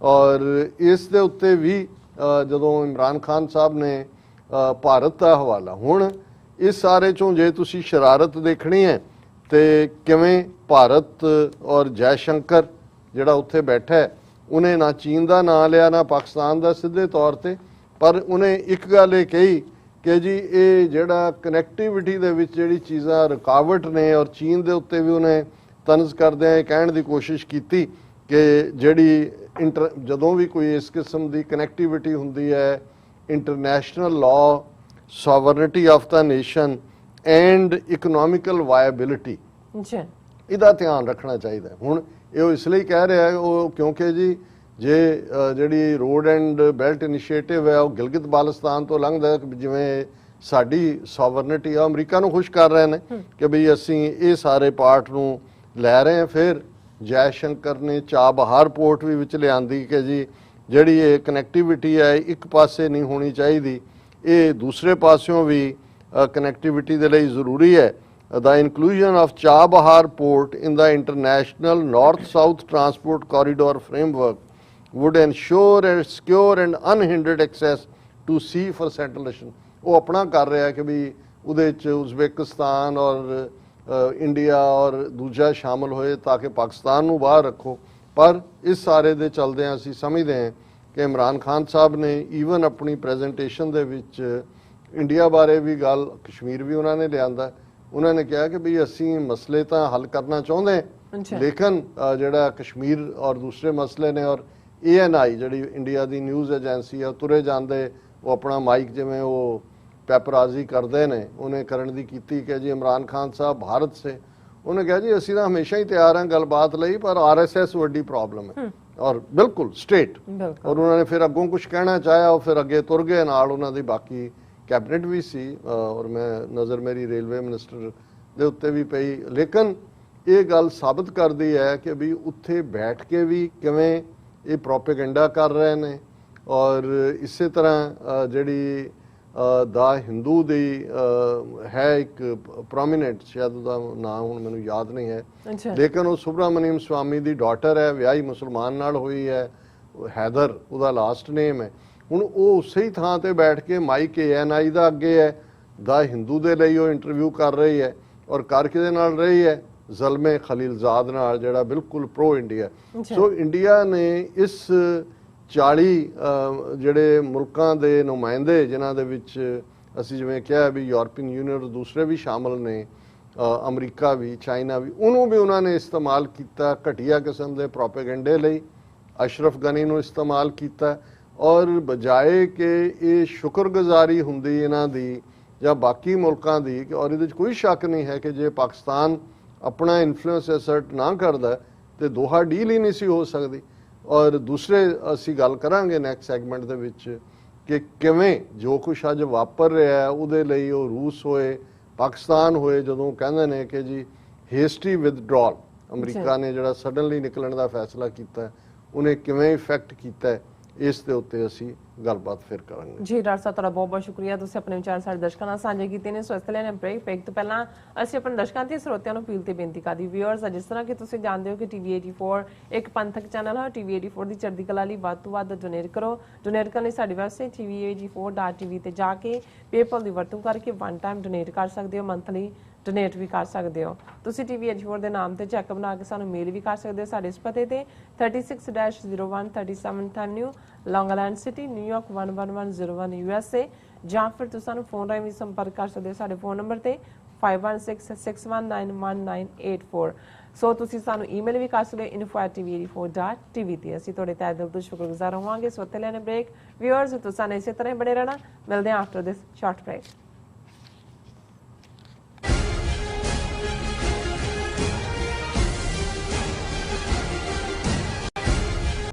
ਵਾਹਿਗੁਰੂ ਜੀ ਕਾ ਖਾਲਸਾ, ਵਾਹਿਗੁਰੂ ਜੀ ਕੀ ਫਤਿਹ। ਮੇਰੇ ਸਾਰੇ ਸੰਸਾਰ ਭਰ ਦੇ ਪੰਜਾਬੀਆਂ ਤੇ ਸਿੱਖ ਭਾਈਚਾਰੇ ਨੂੰ ਬੇਨਤੀ ਹੈ, ਤੁਸੀਂ ਜਲਦੀ ਅੱਜ ਹੀ ਆਪਣੇ ਪੰਜਾਬ ਦੇ ਲਈ the non government Punjab independence referendum ਦੀਆਂ ਵੋਟਾਂ ਰਜਿਸਟਰ ਕਰਵਾਓ।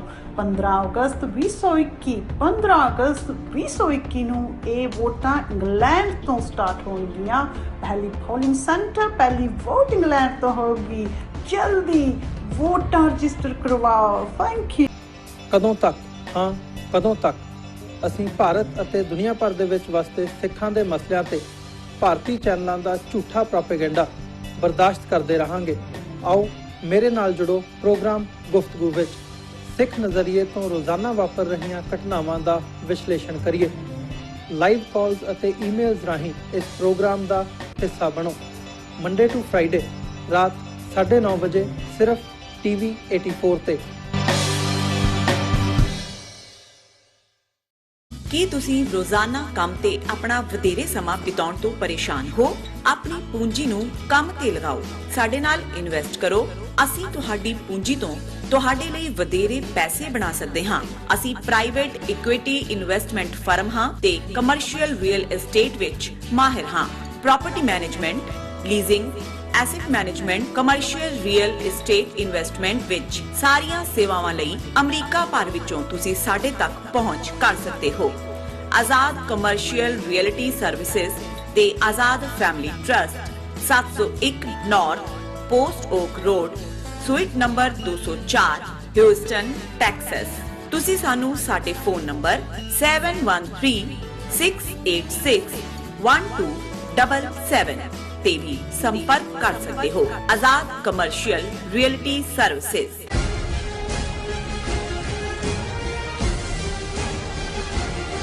Viewers, welcome back on program. So viewers, program ਨੂੰ ਹੋਰ ਅੱਗੇ ਵਧਾਉਂਦੇ ਅੱਜ ਦੇ ਦੂਸਰੇ ਐਪੀਸੋਡ ਦੇ ਨਾਲ, ਦੇ ਵਿੱਚ ਆਪਾਂ ਗੱਲਬਾਤ ਕਰਨ ਜਾ ਰਹੇ ਹਾਂ ਕਿ ਰੂਸ ਨੇ ਅਮਰੀਕਾ ਤੇ ਇਲਜ਼ਾਮ ਲਾਇਆ ਹੈ ਕਿ ਅਫਗਾਨਿਸਤਾਨ ਦੀ ਜਿਹੜੀ ਵਿਗੜੀ ਹੋਈ ਹਾਲਤ ਹੈ ਉਸ ਲਈ ਅਮਰੀਕਾ ਜ਼ਿੰਮੇਵਾਰ ਹੈ। ਸੋ ਕਿਉਂਕਿ ਅਮਰੀਕਾ ਨੇ ਹੀ ਬਿਨਾਂ ਪਲੈਨਿੰਗ ਤੋਂ ਕਾਹਲੀ ਵਿੱਚ ਅਫਗਾਨਿਸਤਾਨ ਛੱਡਣ ਦਾ ਜਿਹੜਾ ਉਹ ਫੈਸਲਾ ਕੀਤਾ ਹੈ।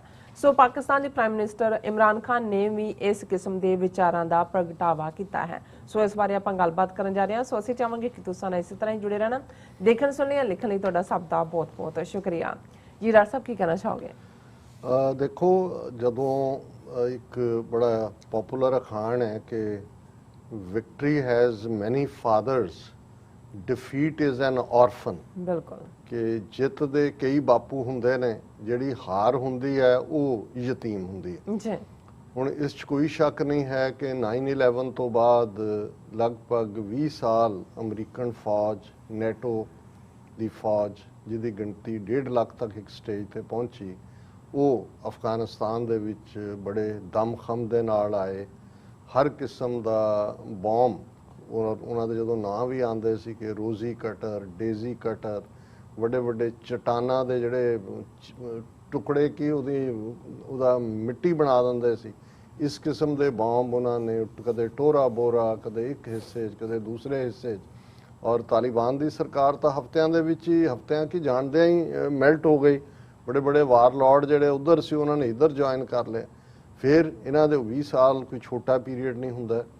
ਉਸ ਸਾਰੇ 'ਚ ਲਗਭਗ 3-4 ਟ੍ਰਿਲੀਅਨ ਡਾਲਰ ਜਿਹੜੇ ਨੇ ਉਹ ਉਹਨਾਂ ਦੇ ਲੱਗੇ। ਉਹਨਾਂ ਦੇ ਪ੍ਰਾਈਵੇਟ, ਇਕੱਲਾ ਇਹੀ ਨਹੀਂ ਹੈ ਕਿ ਫੌਜ ਆਏ ਤੇ ਜੀ ਇਕਵਿਪਮੈਂਟ ਔਰ ਫੌਜ ਜਾਂਦੀ ਹੈ, ਪੂਰਾ ਜਿਹਨੂੰ ਪੈਰਾਫਰਨੀਲੀਆ ਕਹਿੰਦੇ ਨੇ, ਇੱਕ ਤਾਂ ਫੌਜ ਦਾ ਹੁੰਦਾ, ਐਡਮਿਨਿਸਟ੍ਰੇਸ਼ਨ ਦਾ, ਫਿਰ ਪ੍ਰਾਈਵੇਟ ਜਿਹੜੇ ਜਿਵੇਂ ਉਹ ਸਾਰੇ ਉਹਨਾਂ ਦੇ ਸਪਾਈਂਗ ਸਿਸਟਮ।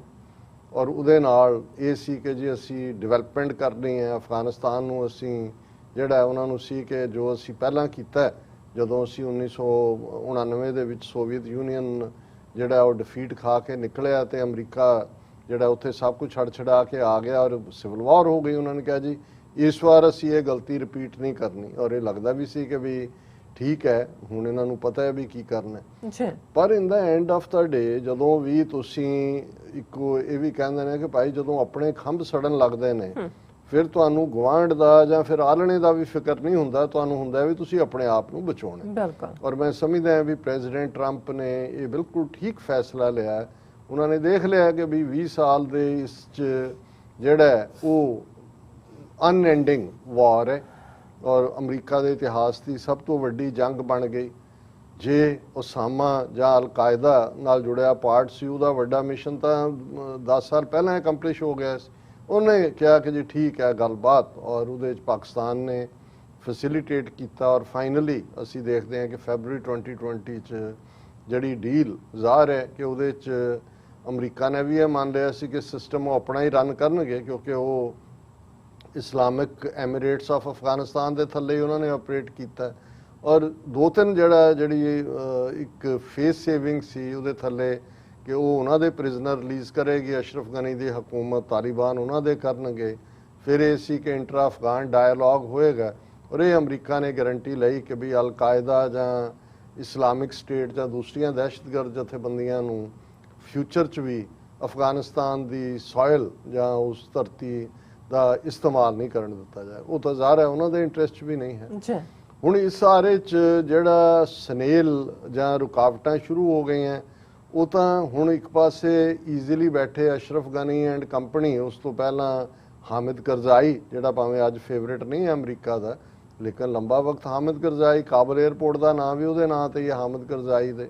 ਹੁਣ ਉਹ ਕਹਿ ਰਿਹਾ ਜੀ ਸਾਨੂੰ ਲੈਟ ਡਾਊਨ ਕੀਤਾ ਹੈ ਔਰ ਉਹ ਨੈਗੋਸ਼ੀਏਸ਼ਨ ਨੂੰ ਵਾਪਸ ਵੀ ਲਿਆਉਣਾ ਚਾਹੁੰਦਾ ਹੈ ਕਿਸੇ ਪਾਸੇ। ਲੇਕਿਨ ਅਸ਼ਰਫ ਗਨੀ ਇਸ ਹੱਦ ਤੱਕ ਜਿਹੜਾ ਉਹਨੂੰ ਇਹ ਲੱਗਦਾ ਸੀ ਕਿ ਵੀ ਮੈਂ ਤਾਂ ਹੁਣ ਬੈਠਾ ਹਾਂ, ਉੱਤੋਂ ਸਾਹਿਬ ਨੇ ਸਾਰੀ ਸਿਕਿਉਰਿਟੀ ਦਾ ਪ੍ਰਬੰਧ ਕੀਤਾ ਹੋਇਆ ਤੇ ਤੁਸੀਂ ਲੁੱਟੋ ਦੋ ਹੱਥਾਂ ਨਾਲ।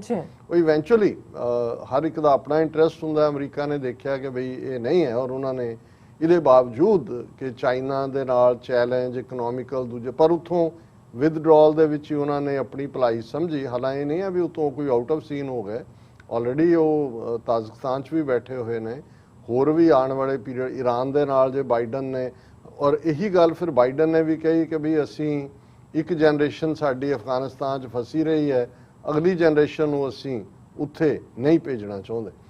ਹੁਣ ਡੀਲ ਹੋਈ, ਉਹਦੇ 'ਚ ਮੈਂ ਸਮਝਦਾ ਹਾਂ ਵੀ ਜੇ ਕੋਈ ਵੱਡੀ ਰੁਕਾਵਟ ਬਣਿਆ ਤਾਂ ਅਸ਼ਰਫ ਗਨੀ ਔਰ ਉਹਦੀ ਹਕੂਮਤ ਹੀ ਬਣੀ। ਉਹਨਾਂ ਨੂੰ ਜਿੰਨੀ ਕਿ ਉਹ ਇੰਜੋਏ ਕਰ ਰਹੇ ਸੀ ਪਰਕਸ ਔਰ ਮੁਫਤ ਦਾ ਜਿਹੜਾ ਸਾਰਾ ਖਾਜਾ, ਉਹਨਾਂ ਦੇ ਖਾਬੇ ਉਹਨਾਂ ਦੀਆਂ ਬਹਾਰਾਂ ਲੱਗੀਆਂ ਹੋਈਆਂ ਸੀ, ਉਹਨਾਂ ਨੇ ਪ੍ਰਿਜ਼ਨਰ ਰਿਲੀਜ਼ 'ਚ ਵੀ ਡਿਲੇ ਕੀਤਾ ਔਰ ਹੌਲੀ ਹੌਲੀ ਉਸ ਕਿਸਮ ਦੇ ਹਾਲਾਤ ਪੈਦਾ ਕਰਨ ਦੀ ਕੋਸ਼ਿਸ਼ ਕੀਤੀ। ਔਰ ਅਸ਼ਰਫ ਗਨੀ ਦਾ ਇਕੱਲਾ ਇਸ ਲਈ ਨਹੀਂ, ਖਾਜਾ ਵੀ ਇਹਨਾਂ ਤੋਂ ਖਾ ਰਹੇ ਸੀ। ਇੰਡੀਆ ਨੂੰ ਵੀ ਉਹ ਜਿਹੜਾ ਉਹ ਰੱਖਣਾ ਚਾਹੁੰਦੇ ਸੀ ਕਿਉਂਕਿ ਇੰਡੀਆ ਦੇ ਵੀ ਉੱਥੇ ਸਟੇਕ ਵੀ ਸੀ ਔਰ ਇਹ ਉਹਨਾਂ ਨੇ ਪਾਲੇ ਵੀ ਹੋਏ ਸੀ। ਬਿਲਕੁਲ। ਸੋ ਮੁੱਕਦੀ ਗੱਲ ਬਾਈਡਨ ਐਡਮਿਨਿਸਟ੍ਰੇਸ਼ਨ ਨੇ ਆਉਂਦਿਆਂ ਟਾਈਮ ਲਾਈਨ ਤਾਂ ਐਕਸਟੈਂਡ ਕਰਕੇ 9/11 ਤੱਕ ਲੈ ਗਏ, ਪਰ ਉਹਨਾਂ ਨੇ ਦੇਖਿਆ ਕਿ ਵੀ ਜਿਨ੍ਹਾਂ ਨੂੰ ਅਸੀਂ ਇੱਕ ਫੇਸ ਸੇਵਿੰਗ ਦੇ ਤੌਰ ਤੇ ਖੜਾ ਰੱਖਣਾ ਚਾਹੁੰਦੇ ਸੀ ਅਸ਼ਰਫ ਗਨੀ ਐਂਡ ਕੰਪਨੀ, ਉਹਨਾਂ ਦਾ ਤਾਂ ਪੱਲੇ ਕੁਛ ਨਹੀਂ ਹੈ। ਹਾਲਾਂ ਲਾਸਟ ਡਿਚ ਐਫਰਟ ਜਿਹਨੂੰ ਕਹਿੰਦੇ ਨੇ, ਅਸ਼ਰਫ ਗਨੀ ਆਪਣਾ ਸਾਰਾ ਟੱਬਰ ਤੇ ਉਹ ਕਿੰਨੇ ਕੁ 900 ਬੰਦਿਆਂ ਦਾ ਜਹਾਜ਼ ਭਰ ਕੇ ਅਮਰੀਕਾ ਵੀ ਆਇਆ 2 ਹਫ਼ਤੇ ਪਹਿਲਾਂ ਕੀ ਕਹਿਣ ਨੂੰ, ਪਰ ਇੱਥੇ ਵੀ ਉਹਨਾਂ ਨੇ ਅਮਰੀਕਾ ਨੇ ਕੋਈ ਹੱਥ ਪੱਲੇ ਨਹੀਂ ਪਾਇਆ। ਔਰ ਇਹਦਾ ਸਬੂਤ ਸੀ ਕਿ ਜਦੋਂ ਉਹਨਾਂ ਨੇ ਬਦਗਰਾਮ ਜਿਹੜਾ 에ਅਰ ਬੇਸ ਆ ਉਹ ਛੱਡਿਆ ਰਾਤ ਦੇ ਹਨੇਰੇ ਦੇ ਵਿੱਚ, ਉਹਨਾਂ ਨੂੰ ਚਾਬੀਆਂ ਤੱਕ ਵੀ ਨਹੀਂ ਫੜਾਈਆਂ ਔਰ ਉੱਥੋਂ ਕੀ ਗਿਆ ਕੀ ਨਹੀਂ ਗਿਆ, ਕੀ ਲੁੱਟਿਆ ਗਿਆ, ਇਹ ਅਜੇ ਸਾਹਮਣੇ ਹੌਲੀ ਸਾਹਮਣੇ ਆਏਗਾ। ਇਹ ਸੀ ਕਿ ਅਮਰੀਕਾ ਦੀ ਬਹੁਤ ਸਾਰੀ ਇਕਵਿਪਮੈਂਟ ਅਗਲੇ ਦਿਨਾਂ ਦੇ ਵਿੱਚ ਆਕਸ਼ਨ ਦੇ ਉੱਤੇ ਤਾਲਿਬਾਨ ਨੇ ਲਾਈ ਹੋਈ ਸੀ, ਉਹ ਕਿੱਥੋਂ ਦੀ ਸੀ ਕੀ ਸੀ ਇਹ ਤਾਂ ਇੱਕ ਵੱਖਰੀ ਕਹਾਣੀ। ਹੁਣ ਇਸ ਸਭ ਦੇ ਚਲਦਿਆਂ ਬਲੇਮ ਗੇਮ, ਹੁਣ ਕਿਉਂਕਿ ਰਸ਼ੀਆ ਨੇ ਵੀ ਤਾਲਿਬਾਨ ਦੀ ਮਦਦ ਕੀਤੀ ਹੋਈ ਹੈ, ਇਹ ਤਾਂ ਨਹੀਂ ਹੈ ਕਿ ਵੀ ਹੁਣ ਅਸੀਂ ਕਹੀ ਜਾਂਦੇ ਹਾਂ ਤਾਲਿਬਾਨ ਜੇ ਉਹ ਲੜ ਰਹੇ ਨੇ ਉਹਨਾਂ ਨੂੰ ਕਿਤੋਂ ਤਾਂ ਹਥਿਆਰ ਆਉਂਦੇ ਨੇ, ਚਲੋ ਮਰਨ ਦਾ ਜਜ਼ਬਾ ਤਾਂ ਉਹਨਾਂ 'ਚ ਹੈ ਆਪਣੀ ਮੁਲਕ ਦੇ ਲਈ ਜਾਂ ਆਪਣੀ ਆਈਡੀਓਲੋਜੀ ਦੇ ਲਈ, ਔਰ ਉਸ ਦੇ ਵਿੱਚ ਭਾਰਤ ਨੇ ਵੀ ਪਾਲੇ ਨੇ ਹੁਣ ਉਸ ਕਿਸਮ ਦੇ ਲੋਕ ਜਿਨ੍ਹਾਂ ਰਾਹੀਂ ਉਹ ਵਿੱਚ ਵੜਨ ਦੀ ਕੋਸ਼ਿਸ਼ ਕਰ ਰਹੇ ਨੇ। ਈਰਾਨ ਦਾ ਵੀ, ਕਿਉਂਕਿ ਈਰਾਨ ਵੀ ਉਹਨਾਂ ਦਾ ਬਾਰਡਰ ਵੀ ਲੱਗਦਾ ਹੈ, ਉਹਨਾਂ ਦੀ ਆਬਾਦੀ ਵੀ ਹਜ਼ਾਰਾਂ ਪੋਪੂਲੇਸ਼ਨ। ਸੋ ਕੁੱਲ ਮਿਲਾ ਕੇ ਜੇ ਕਹਿਣਾ ਹੋਏ ਕਿ ਪਰ ਜਿਸ ਤੇਜ਼ੀ ਨਾਲ ਤਾਲਿਬਾਨ ਨੇ ਸਪਰੈਡ ਆਊਟ ਕੀਤਾ, ਇਹ ਸ਼ਾਇਦ ਕਿਸੇ ਨੂੰ ਵੀ ਅੰਦਾਜ਼ਾ ਨਹੀਂ, ਸ਼ਾਇਦ ਪਾਕਿਸਤਾਨ ਨੂੰ ਵੀ ਨਹੀਂ ਸੀ। ਹਾਲਾਂ ਕਿਉਂਕਿ ਪਾਕਿਸਤਾਨ ਨੇ 79 ਤੋਂ 99 ਤੱਕ ਵੀ ਬੇਸ ਤਾਂ ਉੱਥੇ ਹੀ ਸੀ ਜਦੋਂ ਮੁਜਾਹਿਦੀਨ ਬਣਾ ਕੇ ਸਾਰੀ ਲੜਾਈ ਜਾਂ ਇਹ ਸਾਰਾ ਪਾਰਟ ਚੱਲ ਰਿਹਾ ਸੀ। ਹੁਣ ਆ ਗਿਆ ਕਿਉਂਕਿ defeat is an orphan, Taliban spread out, ਇੱਕ ਖੌਫ ਹੈ ਕੀ ਸਟਰਕਚਰ ਹੋਏਗਾ, ਕੌਣ ਕਿਹਨੂੰ ਖੋਏਗਾ, ਤੇ ਬਲੇਮ ਗੇਮ ਵੀ ਸ਼ੁਰੂ ਹੋ ਗਈ। ਜਿਵੇਂ ਅਸ਼ਰਫ ਗਨੀ ਜਿਹੜਾ ਖੁਦ ਫੇਲ ਹੋਇਆ, ਉਹਨੇ ਇਸ ਤਾਸ਼ਕੰਦ ਦੀ ਕਾਨਫਰੰਸ ਸਾਰਾ ਭਾਂਡਾ ਪਾਕਿਸਤਾਨ ਦੇ ਸਿਰ ਭੰਨਣ ਦੀ ਕੋਸ਼ਿਸ਼ ਕੀਤੀ। ਉਹਨਾਂ ਦਾ ਵਾਈਸ ਪ੍ਰੈਜ਼ੀਡੈਂਟ ਦੇਖੋ ਜੀ, ਸਾਡੀ 에ਅਰ ਪਾਵਰ ਨੇ ਇਹ ਕਰ ਦੇਣਾ ਸੀ, ਪਰ ਪਾਕਿਸਤਾਨ ਨੇ ਥ੍ਰੈਟ ਦੇ ਦਿੱਤਾ ਹੈ ਕਿ ਚਮਨ ਬਾਰਡਰ ਵਾਲੇ ਪਾਸਿਓਂ ਜੇ ਤੁਸੀਂ ਕੀਤਾ ਤੇ ਅਸੀਂ ਮਿਜ਼ਾਈਲ ਦਾਗ ਦੇਵਾਂਗੇ।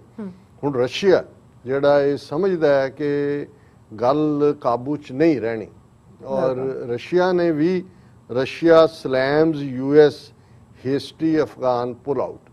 ਹੁਣ ਇਹ ਜਿਹੜੀ 40 ਮੁਲਕਾਂ ਦੇ ਨੁਮਾਇੰਦਿਆਂ ਦੀ ਤਾਸ਼ਕੰਦ ਉਜ਼ਬੇਕਿਸਤਾਨ ਦੇ ਵਿੱਚ ਮੀਟਿੰਗ ਹੋ ਰਹੀ ਹੈ, ਉਹਦੇ 'ਚ ਵੀ ਰਸ਼ੀਆ ਸੀ, ਔਰ ਉਹਦੇ ਜਿਹੜਾ ਰਸ਼ੀਆ ਦੇ ਨੇ ਉਹਨਾਂ ਦੇ ਫੋਰਨ ਮਿਨਿਸਟਰ ਮਿਸਟਰ ਲੈਵਰੋਵ, ਉਹਨਾਂ ਨੇ ਕਿਹਾ ਵੀ the crisis had increase the threat of terrorism and worsened problems surrounding drug trafficking which he said had reached at an unprecedented level. ਸਾਡੇ ਵੀ ਇੱਕ ਵਿਊਅਰ ਨੇ ਲਿਖਿਆ ਕਿ ਜੀ ਤੁਸੀਂ ਬਾਕੀ ਸਾਰਾ ਸਿਨੈਰੀਓ ਡਿਸਕ੍ਰਾਈਬ ਕੀਤਾ, ਪਰ ਇਹ ਡਰੱਗ ਲਾਰਡ, ਡਰੱਗ ਇੰਟਰਸਟ ਔਰ ਦੂਸਰੇ ਕੀ ਨੇ, ਇਹਦੇ ਤੇ ਅਸੀਂ ਅਕਸਰ ਗੱਲ ਕਰਦੇ ਹਾਂ, ਔਰ ਇਸ ਕੋਈ ਸ਼ੱਕ ਨਹੀਂ ਹੈ ਕਿ ਵੀ ਇੱਥੋਂ ਏਡ ਜਾਂ ਦੂਜੇ ਤੇ ਨਹੀਂ ਹੈ।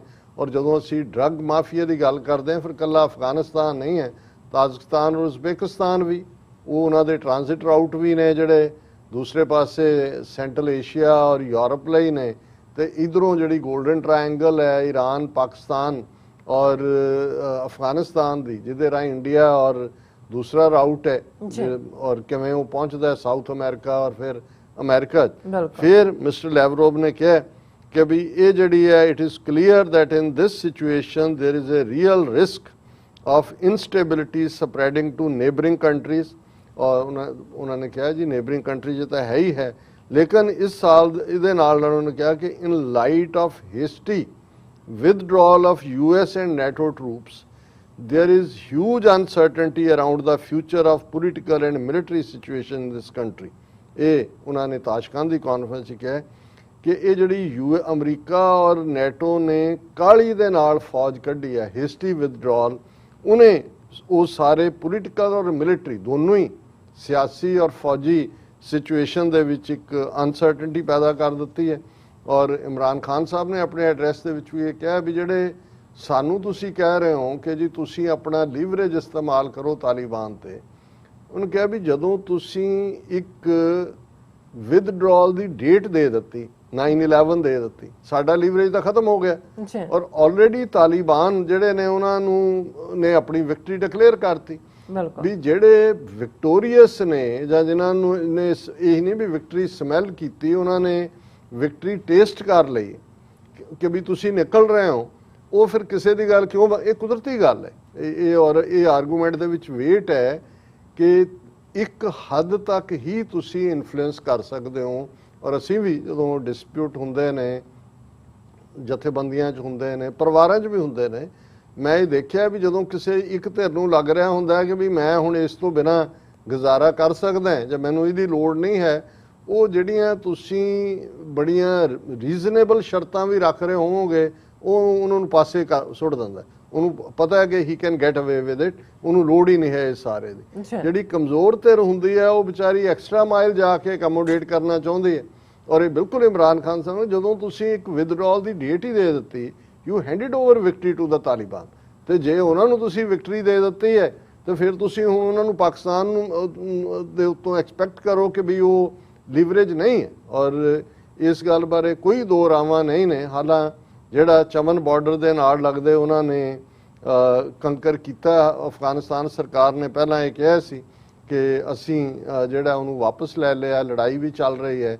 ਔਰ ਇਸ ਸਾਰੇ ਦੇ ਵਿੱਚ ਜਿਹੜਾ ਇੱਕ ਦੁਖਾਂਤ ਔਰ ਜ਼ਾਹਰ ਹੈ ਕਿ ਜਰਨਲਿਜ਼ਮ ਦੇ ਫੀਲਡ 'ਚ ਜਦੋਂ ਅਸੀਂ ਗੱਲ ਕਰਦੇ ਹਾਂ, ਅਸੀਂ ਟ੍ਰਿਬਿਊਟ ਵੀ ਦਿੰਦੇ ਹਾਂ। ਰਾਇਟਰ ਨਿਊਜ਼ ਏਜੰਸੀ ਦੇ ਬੜੇ ਜ਼ਬਰਦਸਤ ਫੋਟੋਗ੍ਰਾਫਰ ਜਿਨ੍ਹਾਂ ਦਾ ਨਾਮ ਦਾਨਿਸ਼ ਸਿੱਦੀਕੀ, ਇਹ ਭਾਰਤੀ ਮੂਲ ਦੇ ਮੁੰਬਈ 'ਚ ਰਹਿਣ ਵਾਲੇ, ਔਰ ਦਾਨਿਸ਼ ਸਿੱਦੀਕੀ ਜਿਨ੍ਹਾਂ ਨੂੰ ਪੁਲਿਟਜ਼ਰ ਪ੍ਰਾਈਜ਼ 2018 'ਚ ਮਿਲਿਆ, ਉਹਨਾਂ ਦੀਆਂ ਔਰ ਮਿਲਿਆ ਜਦੋਂ ਕਿ ਉਹਨਾਂ ਨੇ ਜਿਹੜੇ ਰੋਹਿੰਗਿਆ ਮੁਸਲਮਾਨ ਉੱਥੋਂ ਮਿਆਂਮਾਰ ਤੋਂ ਨਿਕਲੇ ਰਿਫਿਊਜੀਜ਼ ਉਹਨਾਂ ਦੀਆਂ ਪਿਕਚਰਸ ਔਰ ਈਵਨ ਜਿਹੜੀ ਸੋ ਕਾਲਡ ਦਿੱਲੀ ਰਾਇਟਸ ਜਿਹੜਾ ਕਿ RSS ਨੇ ਜਦੋਂ ਟਰੰਪ ਉੱਥੇ ਬੈਠਾ ਹੋਇਆ ਦਿੱਲੀ 'ਚ ਔਰ BJP ਨੇ ਜਿਸ ਕਿਸਮ ਦਾ ਮੁਸਲਮਾਨਾਂ ਦਾ ਵਡਾਂਗਾ ਕੀਤਾ ਪਰ ਉਹਨੂੰ ਰਾਇਟਸ ਦਾ ਨਾਂ ਦਿੱਤਾ ਗਿਆ। ਉਸ ਤੋਂ ਪਹਿਲਾਂ ਸ਼ਾਹੀਨ ਬਾਗ 'ਚ ਕਿਵੇਂ ਇੱਕ ਉਹ ਕਾਤਲ ਜਿਹੜਾ ਉਹ ਗੋਲੀਆਂ ਚਲਾ ਰਿਹਾ ਆ ਕੇ ਔਰ ਹੁਣ ਹਰਿਆਣੇ 'ਚ ਵੀ ਜਾ ਕੇ ਉਹਨੇ ਪਟੌਦੀ ਦੀ ਮਹਾਂ ਪੰਚਾਇਤ 'ਚ ਗੰਦ ਫੈਲਾਇਆ ਔਰ ਹਾਲਾਂ ਹੁਣ ਗੁੜਗਾਉਂ 'ਚ ਉਹਨੂੰ ਅਰੈਸਟ ਕੀਤਾ।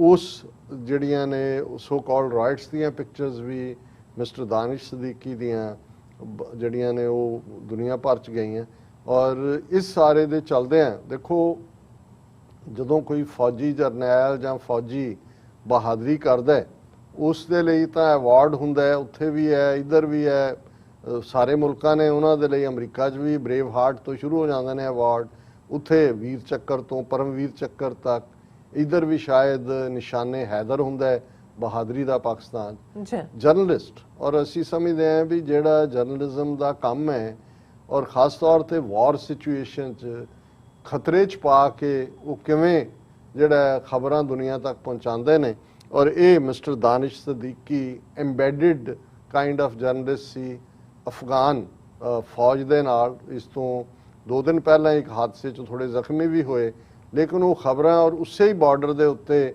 ਕੰਧਾਰ ਵਾਲੇ ਪਾਸਿਓਂ ਜਿੱਥੇ ਕਿ ਤਾਲਿਬਾਨ ਔਰ ਸਰਕਾਰੀ ਦਾ ਚੱਲ ਰਿਹਾ ਉਹਨਾਂ ਨੇ ਅਜੇ ਤੱਕ ਸਾਹਮਣੇ ਨਹੀਂ ਆਇਆ ਪਰ ਇਹ ਆਇਆ ਵੀ ਸ਼ਾਇਦ ਕ੍ਰਾਸ ਫਾਇਰਿੰਗ ਹੋਈ ਹੈ ਜਿਸ ਫੌਜੀ ਆਫੀਸਰ ਦੀ ਵੈਨ ਦੇ ਵਿੱਚੋਂ ਸਨ ਜਾਂ ਜਿਹਦੇ ਨਾਲ ਉਹਨੂੰ ਕਵਰ ਕਰ ਰਹੇ ਸੀ ਸਾਰਿਆਂ ਨੂੰ ਉਹ ਵੀ ਮਾਰਿਆ ਗਿਆ। ਇਹਨਾਂ ਦੀ ਦਾਨਿਸ਼ ਸਦੀਕੀ ਦੀ ਵੀ ਡੈਥ ਹੋਈ ਔਰ ਅਸੀਂ ਅਫਸੋਸ ਦਾ ਇਜ਼ਹਾਰ ਕਰਦੇ ਹਾਂ। ਔਰ ਇਸ ਸਾਰੇ ਦੇ ਵਿੱਚ ਕਿਉਂਕਿ ਅਸੀਂ ਜਿਵੇਂ ਦੇਖ ਰਹੇ ਹਾਂ ਕਿ ਵੀ ਗੱਲ ਇਹੀ ਨਹੀਂ ਹੈ ਕਿ ਅਮਰੀਕਾ ਦੀ ਹਿਸਟਰੀ ਵਿਦਡਰਾਅਲ ਨੇ ਉੱਥੇ ਕੀ ਹਾਲਾਤ ਪੈਦਾ ਕੀਤੇ, ਕਿਵੇਂ ਪਾਕਿਸਤਾਨ ਦੇ ਵਿੱਚ ਦਹਿਸ਼ਤਗਰਦੀ ਦੀਆਂ ਵਾਰਦਾਤਾਂ ਇੱਕਦਮ ਔਰ ਜਿਵੇਂ ਅਸੀਂ ਅਪਰ ਕੋਹਿਸਤਾਨ ਜਿਹੜਾ ਖੈਬਰ ਪਖਤੂਨਖਵਾ ਪ੍ਰੋਵਿੰਸ 'ਚ ਦਾਸੂ ਡੈਮ ਜਿੱਥੇ ਮਲਟੀਪਲ ਜਿਹੜੇ ਨੇ ਇੰਡਸ ਦਰਿਆ ਦਾ ਫਲੋ ਹੈ ਔਰ ਮਲਟੀਪਲ ਹਾਈਡਰੋ ਇਲੈਕਟ੍ਰਿਕ ਪ੍ਰੋਜੈਕਟ ਚੱਲ ਰਹੇ ਨੇ, ਚਾਈਨੀਜ਼ ਪ੍ਰਾਈਵੇਟ ਕੰਪਨੀ ਉਹਨੂੰ ਬਿਲਟ ਕਰ ਰਹੀ ਹੈ ਔਰ ਇੱਕ ਬੱਸ ਜਿਸ ਦਾ ਹਾਦਸਾ ਜਿਹਨੂੰ ਮਕੈਨੀਕਲ ਫੇਲਿਅਰ ਕਿਹਾ ਗਿਆ ਪਹਿਲਾਂ ਪਰ ਹੁਣ ਇਹ ਗੱਲ ਲਗਭਗ ਕਲੀਅਰ ਹੀ ਹੈ ਕਿਉਂਕਿ ਚਾਈਨੀਜ਼ ਪ੍ਰੀਮੀਅਰ ਔਰ ਉਹਨਾਂ ਦੇ ਦੂਸਰਿਆਂ ਨੇ ਵੀ ਮੰਗ ਕੀਤੀ ਹੈ ਆਲਰੇਡੀ ਜਿਹੜੀ ਹੈ ਚਾਈਨਾ ਦੀ ਇੱਕ ਇਨਵੈਸਟੀਗੇਟਿਵ ਟੀਮ ਜਿਹੜੀ ਪਾਕਿਸਤਾਨ ਦੀਆਂ ਏਜੰਸੀਆਂ ਦੇ ਨਾਲ ਤਾਵਨ ਕਰੇਗੀ ਉਹ ਵੀ ਪਹੁੰਚ ਚੁੱਕੀ ਹੈ ਔਰ Chinese prime minister like young ask Imran Khan to bring to justice those behind terror attack. So China ਨੇ ਤਾਂ ਖੈਰ ਉਹਨਾਂ ਦਾ ਜਿਹੜਾ ਗਲੋਬ ਐਂਡ ਮੇਲ ਔਰ ਉਹਨਾਂ ਨੇ ਪਹਿਲਾਂ ਹੀ ਕਹਿ ਦਿੱਤਾ ਸੀ ਪਰ ਪਾਕਿਸਤਾਨ ਨੇ ਸ਼ਾਇਦ ਇਨੀਸ਼ੀਅਲ ਐਮਬੈਰਸਮੈਂਟ ਤੋਂ ਬਚਣ ਦੇ ਲਈ ਮਕੈਨੀਕਲ ਫੇਲਿਅਰ ਦੀ ਸਟੋਰੀ ਦਿੱਤੀ।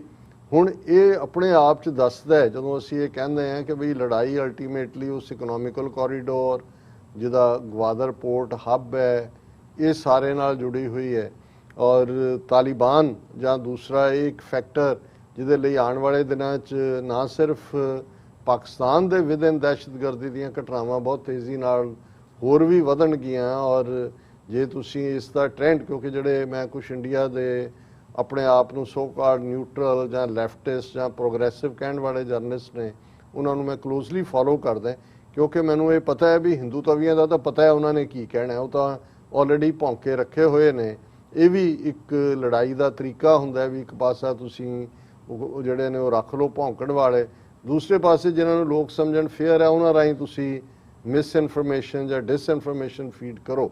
ਸੋ ਇਸ ਤੋਂ ਲੱਗਦਾ ਹੈ ਔਰ ਜੇ ਅਸੀਂ ਜਿਹੜੀ ਇਹ ਤਾਸ਼ਕੰਦ ਕਾਨਫਰੰਸ ਦੇ ਵਿੱਚ ਵੀ ਇਹ ਸਾਰੇ ਰੋਲ ਨੂੰ ਦੇਖੀਏ ਤੇ ਜੋ ਕੁਝ ਇਹ ਅਪਰ ਕੋਹਿਸਤਾਨ ਦੇ ਵਿੱਚ ਵਾਕਿਆ 9 ਚਾਈਨੀਜ਼ ਇੰਜੀਨੀਅਰਸ ਨੂੰ ਮਾਰਨ ਦਾ ਬਲਾਸਟ ਦਾ ਹੋਇਆ ਇਹ ਦੱਸਦਾ ਹੈ ਕਿ ਵੀ ਉਹ ਪਾਕਿਸਤਾਨ ਨੂੰ ਤਾਲਿਬਾਨ ਦੇ ਸਾਹਮਣੇ ਲੋਕਲ ਤਾਂ ਅਸ਼ਰਫ ਗਨੀ ਐਂਡ ਆਲ ਉਹ ਤਾਂ ਪਤੰਗ ਦੀ ਤਰ੍ਹਾਂ ਉੱਡ ਗਿਆ ਲੇਕਿਨ ਪਾਕਿਸਤਾਨ ਨੂੰ ਜਿਹੜਾ ਅਨਸਟੇਬਲ ਔਰ ਦੂਸਰਾ ਕਰਨ ਦੇ ਲਈ ਜਾਂ ਉਹਦੇ ਇਨਫਲੂਐਂਸ ਨੂੰ ਘੱਟ ਕਰਨ ਦੇ ਲਈ ਜਿਹੜਾ ਔਰ ਕੁਆਇਟ ਕੇਪੇਬਲ ਹੈ ਰਾ ਜਿਵੇਂ ਉਹਨਾਂ ਨੇ ਇੰਨੇ ਸਾਲ ਅਫਗਾਨਿਸਤਾਨ 'ਚ ਆਪਣੇ 50 ਤੋਂ ਜ਼ਿਆਦਾ ਕੌਂਸੂਲੇਟ ਖੋਲ੍ਹੇ 600 ਦਾ ਸਟਾਫ ਮਜ਼ਾਰੇ ਸ਼ਰੀਫ ਕੰਧਾਰ ਔਰ ਕਾਬਲ ਉਹਦੇ 'ਚ ਰੱਖਿਆ ਹੋਇਆ ਇੱਕ ਕੌਂਸੂਲੇਟ।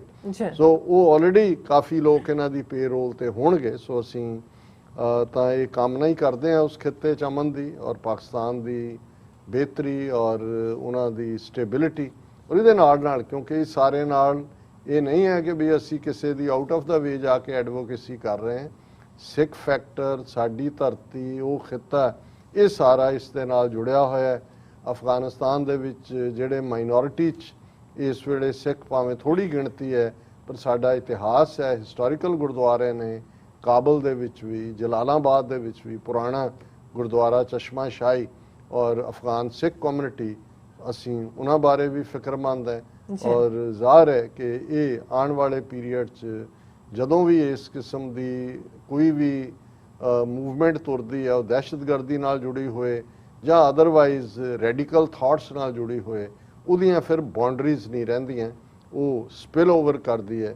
ਔਰ ਅਸੀਂ ਸਮਝਦੇ ਹਾਂ ਵੀ ਇਹ ਸਾਰੇ ਖਿੱਤੇ ਦੇ ਲਈ ਆਉਣ ਵਾਲਾ ਪੀਰੀਅਡ ਜਿਹੜਾ ਉਹ ਬਹੁਤ ਖਤਰੇ ਦਾ ਔਰ ਫਿਕਰ ਵਾਲਾ ਜਿਹੜਾ ਖਿੱਤਾ ਬਣਦਾ ਜਾ ਰਿਹਾ। ਜੀ ਡਾਕਟਰ ਸਾਹਿਬ, ਤੁਹਾਡਾ ਬਹੁਤ ਬਹੁਤ ਸ਼ੁਕਰੀਆ। ਸੋ ਇੱਥੇ ਲੈਣੇ ਬ੍ਰੇਕ। ਵਿਊਅਰਸ, ਤੁਸੀਂ ਸਾਨੂੰ ਇਸੇ ਤਰ੍ਹਾਂ ਹੀ ਬਣੇ ਰਹਿਣਾ। ਮਿਲਦੇ ਹਾਂ ਛੋਟੇ ਜਿਹੇ ਵਕਫੇ ਤੋਂ ਬਾਅਦ।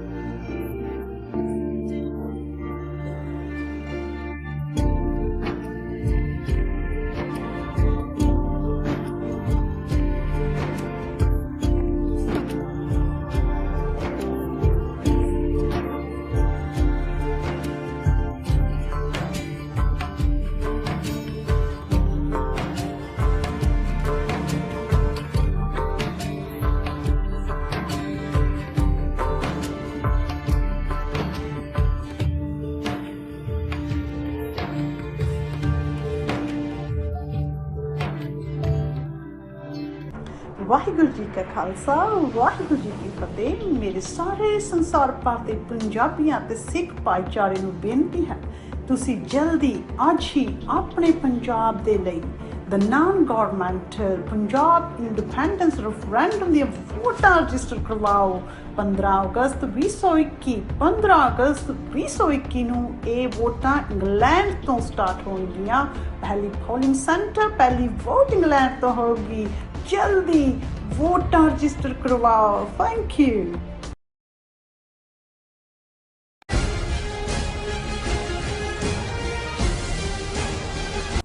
ਦਰਸ਼ਕੋ, ਬ੍ਰੇਕ ਤੋਂ ਬਾਅਦ ਤੁਹਾਡਾ ਸਭ ਦਾ ਭਰਪੂਰ ਸਵਾਗਤ ਹੈ। ਵਿਊਅਰਸ, ਹੁਣ ਆਪਾਂ ਗੱਲਬਾਤ ਕਰਨ ਜਾ ਰਹੇ ਹਾਂ ਕਿ ਬੀਜੇਪੀ ਦਾ ਕਹਿਣਾ ਹੈ ਕਿ ਪੰਜਾਬ ਦਾ ਚੀਫ ਮਿਨਿਸਟਰ ਕੋਈ ਮਜ਼੍ਹਬੀ ਸਿੱਖ ਕਿਉਂ ਨਹੀਂ ਹੋ ਸਕਦਾ। ਇਸੇ ਤਰ੍ਹਾਂ ਕਾਂਗਰਸ ਦੇ ਅਨੰਦਪੁਰ ਸਾਹਿਬ ਹਲਕੇ ਤੋਂ ਮੈਂਬਰ ਪਾਰਲੀਮੈਂਟ ਮਨੀਸ਼ ਤਿਵਾੜੀ ਨੇ ਵੀ ਇਹੀ ਵੀ ਜਿਹੜਾ ਆਪਣਾ ਬਿਆਨ ਹੈ ਉਹ ਦਿੱਤਾ ਹੈ ਕਿ ਪੰਜਾਬ ਕਾਂਗਰਸ ਦਾ ਪ੍ਰਧਾਨ ਕੋਈ ਹਿੰਦੂ ਜਾਂ ਦਲਿਤ ਹੀ ਹੋਣਾ ਚਾਹੀਦਾ ਹੈ, ਕਿਉਂਕਿ ਪੰਜਾਬ ਵਿੱਚ ਇਹਨਾਂ ਦੀ ਭਾਰੀ ਜਿਹੜੀ ਹੈ ਉਹ ਆਬਾਦੀ ਹੈ। ਸੋ ਵਿਊਅਰਸ, ਇਹਨਾਂ ਬਿਆਨਾਂ ਤੋਂ ਇਹ ਜ਼ਾਹਿਰ ਹੁੰਦਾ ਹੈ ਕਿ ਪੰਜਾਬ ਨੂੰ ਇੱਕ ਹਿੰਦੂ ਸਟੇਟ ਬਣਾਉਣ ਵੱਲ ਧੱਕਿਆ ਜਾ ਰਿਹਾ ਹੈ, ਜਿਵੇਂ ਜੰਮੂ ਕਸ਼ਮੀਰ ਵਿੱਚ ਵੀ ਹਿੰਦੂਤਵੀ ਰਾਜ ਸਥਾਪਿਤ ਕਰਨ ਲਈ ਅੱਡ-ਅੱਡ ਕਦਮ ਜਿਹੜੇ ਨੇ ਉਹ ਚੁੱਕੇ ਜਾ ਰਹੇ ਨੇ। ਸੋ ਇਸ ਬਾਰੇ ਆਪਾਂ ਗੱਲਬਾਤ ਕਰਨ ਜਾ ਰਹੇ ਹਾਂ। ਸੋ ਅਸੀਂ ਚਾਹਾਂਗੇ ਕਿ ਤੁਸੀਂ ਇਸੇ ਤਰ੍ਹਾਂ ਹੀ ਬਣੇ ਰਹਿਣਾ। ਦੇਖਣ ਸੁਣੀਏ ਲਿਖਣ ਲਈ ਤੁਹਾਡਾ ਸਭ ਦਾ ਬਹੁਤ-ਬਹੁਤ ਸ਼ੁਕਰੀਆ। ਜੀ ਡਾਕਟਰ ਸਾਹਿਬ, ਕੀ ਕਹਿਣਾ ਚਾਹੋਗੇ? ਦੇਖੋ, ਵਾਸ਼ਿੰਗਟਨ ਡੀਸੀ 'ਚ ਕੁਝ ਸਮੇਂ ਪਹਿਲਾਂ ਜਦੋਂ ਸਾਡੀ ਐਕਟੀਵਿਟੀ ਰਹੀ, ਉਹ ਬੇਸ਼ੱਕ ਓਪੀਨੀਅਨ ਮੇਕਰਸ ਨਾਲ ਸੀ ਜਾਂ ਵਕਤਨ ਬਾ ਵਕਤਨ ਕੁਝ ਜਿਹੜਾ ਹੈ ਉਹ ਕਾਂਗਰਸਮੈਨਾਂ ਦੇ ਨਾਲ ਡਿਸਕਸ਼ਨ ਰਹੀ ਜੀ। ਉਹਦੇ 'ਚ ਇੱਕ ਗੱਲ ਜਿਹੜੀ ਮੈਂ ਭਾਰਤ ਦੇ ਕੰਟੈਕਸਟ ਦੇ ਵਿੱਚ ਉਹਨਾਂ ਨੂੰ ਸਿੰਪਲਿਸਟਿਕਲੀ ਸਮਝਾਉਣ ਦੇ ਲਈ ਕਹਿੰਦਾ ਸੀ ਕਿ ਵੀ ਭਾਰਤ ਦੇ ਨਕਸ਼ੇ ਵੱਲ ਦੇਖੋ, 3 ਸਟੇਟਾਂ ਭਾਰਤ ਦੀਆਂ ਨੇ ਜਿੱਥੇ ਮਾਈਨੋਰਿਟੀਜ਼ ਜਿਹੜੀਆਂ ਨੇ, ਮਾਈਨੋਰਿਟੀ ਉਹ ਮੈਜੋਰਿਟੀ 'ਚ ਹੈ ਜੀ, ਔਰ ਤਿੰਨੋਂ ਹੀ ਬਾਰਡਰ ਦੇ ਉੱਤੇ ਸਟੇਟਾਂ ਨੇ। ਕਿਉਂਕਿ ਅਮਰੀਕਾ 'ਚ ਅਸੀਂ ਐਡਰੈਸ ਕਰਦੇ ਹਾਂ, ਕ੍ਰਿਸਚਨਸ ਨੂੰ ਪਹਿਲ ਦਿੰਦੇ ਕਿ ਵੀ ਤੁਸੀਂ ਪਹਿਲਾਂ ਕ੍ਰਿਸਚਨ ਸਟੇਟ ਆਫ ਨਾਗਾਲੈਂਡ ਦੇਖੋ ਨਾਰਥ ਈਸਟ ਦੇ ਵਿੱਚ, ਔਰ 47-48 ਤੋਂ ਬਾਅਦ ਹੀ ਉੱਥੇ ਕੀ ਚੱਲ ਰਿਹਾ, ਕਿਵੇਂ ਹਜ਼ਾਰਾਂ ਦੀ ਗਿਣਤੀ ਦੇ ਵਿੱਚ ਨਾਗੇ ਮਾਰੇ ਨੇ, ਉਹਨਾਂ ਦੇ ਪਿੰਡਾਂ ਦੇ ਪਿੰਡ ਸਾੜੇ ਨੇ, ਔਰ ਉਹ ਕਿਹੜੇ ਹਾਲਾਤ ਨੇ ਜਿਨ੍ਹਾਂ 'ਚ ਉਹ ਹਥਿਆਰਬੰਦ ਸਟਰਗਲ ਦੇ ਲਈ ਮਜਬੂਰ ਹੋਏ। ਬਿਲਕੁਲ। ਫਿਰ ਸਿੱਖ ਕੌਮ ਪੰਜਾਬ ਦੇ ਵਿੱਚ ਵਸਦੀ ਹੈ। ਬੇਸ਼ੱਕ ਅਸੀਂ ਕੱਟੇ ਵੱਡੇ ਜਿਹੜੇ ਪੰਜਾਬ ਦੀ ਗੱਲ 1966 'ਚ ਵੀ ਕਰੀ ਹੈ, ਹਰਿਆਣਾ ਇੱਧਰ, ਹਿਮਾਚਲ ਇੱਧਰ, ਔਰ ਇਹਦੇ ਬਾਵਜੂਦ 600 ਕਿਲੋਮੀਟਰ ਤੋਂ ਜ਼ਿਆਦਾ ਬਾਰਡਰ ਦੇ ਉੱਤੇ ਪੰਜਾਬ ਜਿਹੜਾ ਉਹ ਬੈਠੇ ਨੇ, ਉਹਦੇ 'ਚ ਸਿੱਖ ਆਬਾਦੀ ਨੂੰ ਕਿਵੇਂ ਇੱਕ ਤੋਂ ਬਾਅਦ ਇੱਕ 47 ਤੋਂ ਬਾਅਦ ਟਾਰਗੇਟ ਕੀਤਾ ਗਿਆ ਜੰਮੂ ਕਸ਼ਮੀਰ, ਜਿਹੜਾ ਭਾਰਤ ਦਾ ਇੱਕੋ ਇੱਕ ਮੁਸਲਿਮ ਮੈਜੋਰਿਟੀ ਸਟੇਟ ਹੈ ਜਿਹਦੇ ਨਾਲ ਆਰਟੀਕਲ 370 ਔਰ ਦੂਸਰਾ ਹੈ। ਲੇਕਿਨ 48 ਤੋਂ ਲੈ ਕੇ ਉੱਥੇ ਕਿਵੇਂ ਉਹ ਸ਼ੇਖ ਅਬਦੁੱਲਾ ਜਿੰਨੀ ਦੇਰ ਅੜਿਆ ਰਿਹਾ 12-14 ਸਾਲ ਤੋਂ ਵੀ ਜ਼ਿਆਦਾ ਉਹਨੂੰ ਜੇਲ੍ਹਾਂ ਦੇ ਵਿੱਚ ਡੱਕੀ ਰੱਖਿਆ, ਔਰ ਐਮਨੈਸਟੀ ਇੰਟਰਨੈਸ਼ਨਲ ਨੇ ਉਹਨੂੰ ਆਪਣਾ ਪਹਿਲਾ ਜੇ ਕਹਿਣਾ ਹੋਏ ਪ੍ਰਿਜ਼ਨਰ ਆਫ ਕੌਂਸ਼ੀਅੰਸ ਅਬਦੁੱਲੇ ਨੂੰ ਬਣਾਇਆ ਸੀ। ਉਹ ਫਿਰ ਜਦੋਂ ਉਹਦਾ ਦਮ ਟੁੱਟ ਗਿਆ ਤੇ ਫਿਰ ਉਹਦੇ ਨਾਲ ਸਮਝੌਤਾ ਕਰਕੇ ਤੇ ਉਹ ਵੀ ਫਿਰ ਉਹ ਮਰ ਗਿਆ। ਫਿਰ ਫਾਰੂਕ ਅਬਦੁੱਲਾ, ਉਮਰ ਅਬਦੁੱਲਾ, ਉਸ ਤੋਂ ਪਹਿਲਾਂ ਉਹਨਾਂ ਦੇ ਟੱਬਰਾਂ ਚੋਂ ਹੀ ਕੋਈ GM ਸਾਦਕ, ਕੋਈ ਗੁਲਾਮ ਮੁਹੰਮਦ, ਕੋਈ ਇਸ ਕਿਸਮ ਦੇ ਮੀਰ ਕਾਸਮ, ਇਹ ਜਿਹੜੇ ਨੇ ਸਾਰੇ ਖੜੇ ਕੀਤੇ ਜਿਹੜੇ ਉਹਨਾਂ ਦੇ ਸੀ। ਐਂਡ ਫਾਈਨਲੀ ਇਹ ਤਾਂ ਹੁਣ ਦੀ ਗੱਲ ਹੈ ਜਿਹੜਾ ਆਰਟੀਕਲ 370 ਤੋੜਿਆ 5 ਅਗਸਤ 2019 ਨੂੰ। ਮੈਂ ਅੱਜ ਤੋਂ 4-5 ਸਾਲ ਪਹਿਲਾਂ ਦੀ ਗੱਲ ਕਰਦਾ ਕਿ ਮੈਂ ਕਿਹਾ ਜੀ ਇਹਨਾਂ ਨੂੰ ਕਿ ਵੀ ਇਹ ਦੱਸੋ ਵੀ ਐਸਾ ਕੀ ਹੈ ਕਿ ਇੱਕ ਪਾਸੇ ਜਮਹੂਰੀਅਤ ਇਹਨਾਂ ਤਿੰਨਾਂ ਸਟੇਟਾਂ ਦੇ ਲੋਕਾਂ ਨਾਲ ਹੀ ਕੀ ਪ੍ਰੋਬਲਮ, ਔਰ 66 ਤੋਂ ਬਾਅਦ ਕਿੰਨੀ ਵਾਰੀ ਪੰਜਾਬ 'ਚ ਅਕਾਲੀਆਂ ਦੀ ਸਰਕਾਰ ਜਿਹੜੀ ਆਰਟੀਕਲ 352 ਲਾ ਕੇ ਪ੍ਰੈਜ਼ੀਡੈਂਟ ਜਿਹੜਾ ਉਹ ਗਵਰਨਰ ਰਾਹੀਂ ਉਹਨੂੰ ਡਿਸਮਿਸ ਕਰ ਦਿੰਦੇ ਸੀ, ਖਤਮ ਕਰ ਦਿੰਦੇ ਸੀ। ਕਿਵੇਂ ਧੜੇਬੰਦੀਆਂ ਕ੍ਰੀਏਟ ਕਰਦੇ ਨੇ, ਕਿਵੇਂ ਸਿੱਖਾਂ ਦੇ ਗੁਰਦੁਆਰਿਆਂ 'ਚ ਇੰਟਰਫੀਅਰ ਕਰਦੇ ਨੇ। ਬਿਲਕੁਲ ਹੁਣ ਅਸੀਂ ਇਹ ਦੇਖ ਰਹੇ ਹਾਂ ਕਿ ਵੀ ਉਹ ਤਾਂ ਕਿਤੇ ਨਾ ਕਿਤੇ ਲੁਕਵੇਂ ਢੰਗ ਨਾਲ ਕਾਂਗਰਸ ਸੈਕੂਲਰ ਜਮਾਤ ਦੇ ਨਾਂ ਥੱਲੇ ਏਜੰਡਾ, ਇਹ ਅੱਜ ਵਾਲਾ ਨਹੀਂ ਹੈ, ਕੋਈ ਅੱਜ ਨਹੀਂ ਆਇਆ, ਇਹ ਉਦੋਂ ਤੋਂ ਹੀ ਚੱਲ ਰਿਹਾ ਸੀ 2014 ਤੋਂ ਬਾਅਦ ਨੇਕਡਲੀ ਉਸ ਦੇ ਉੱਤੇ।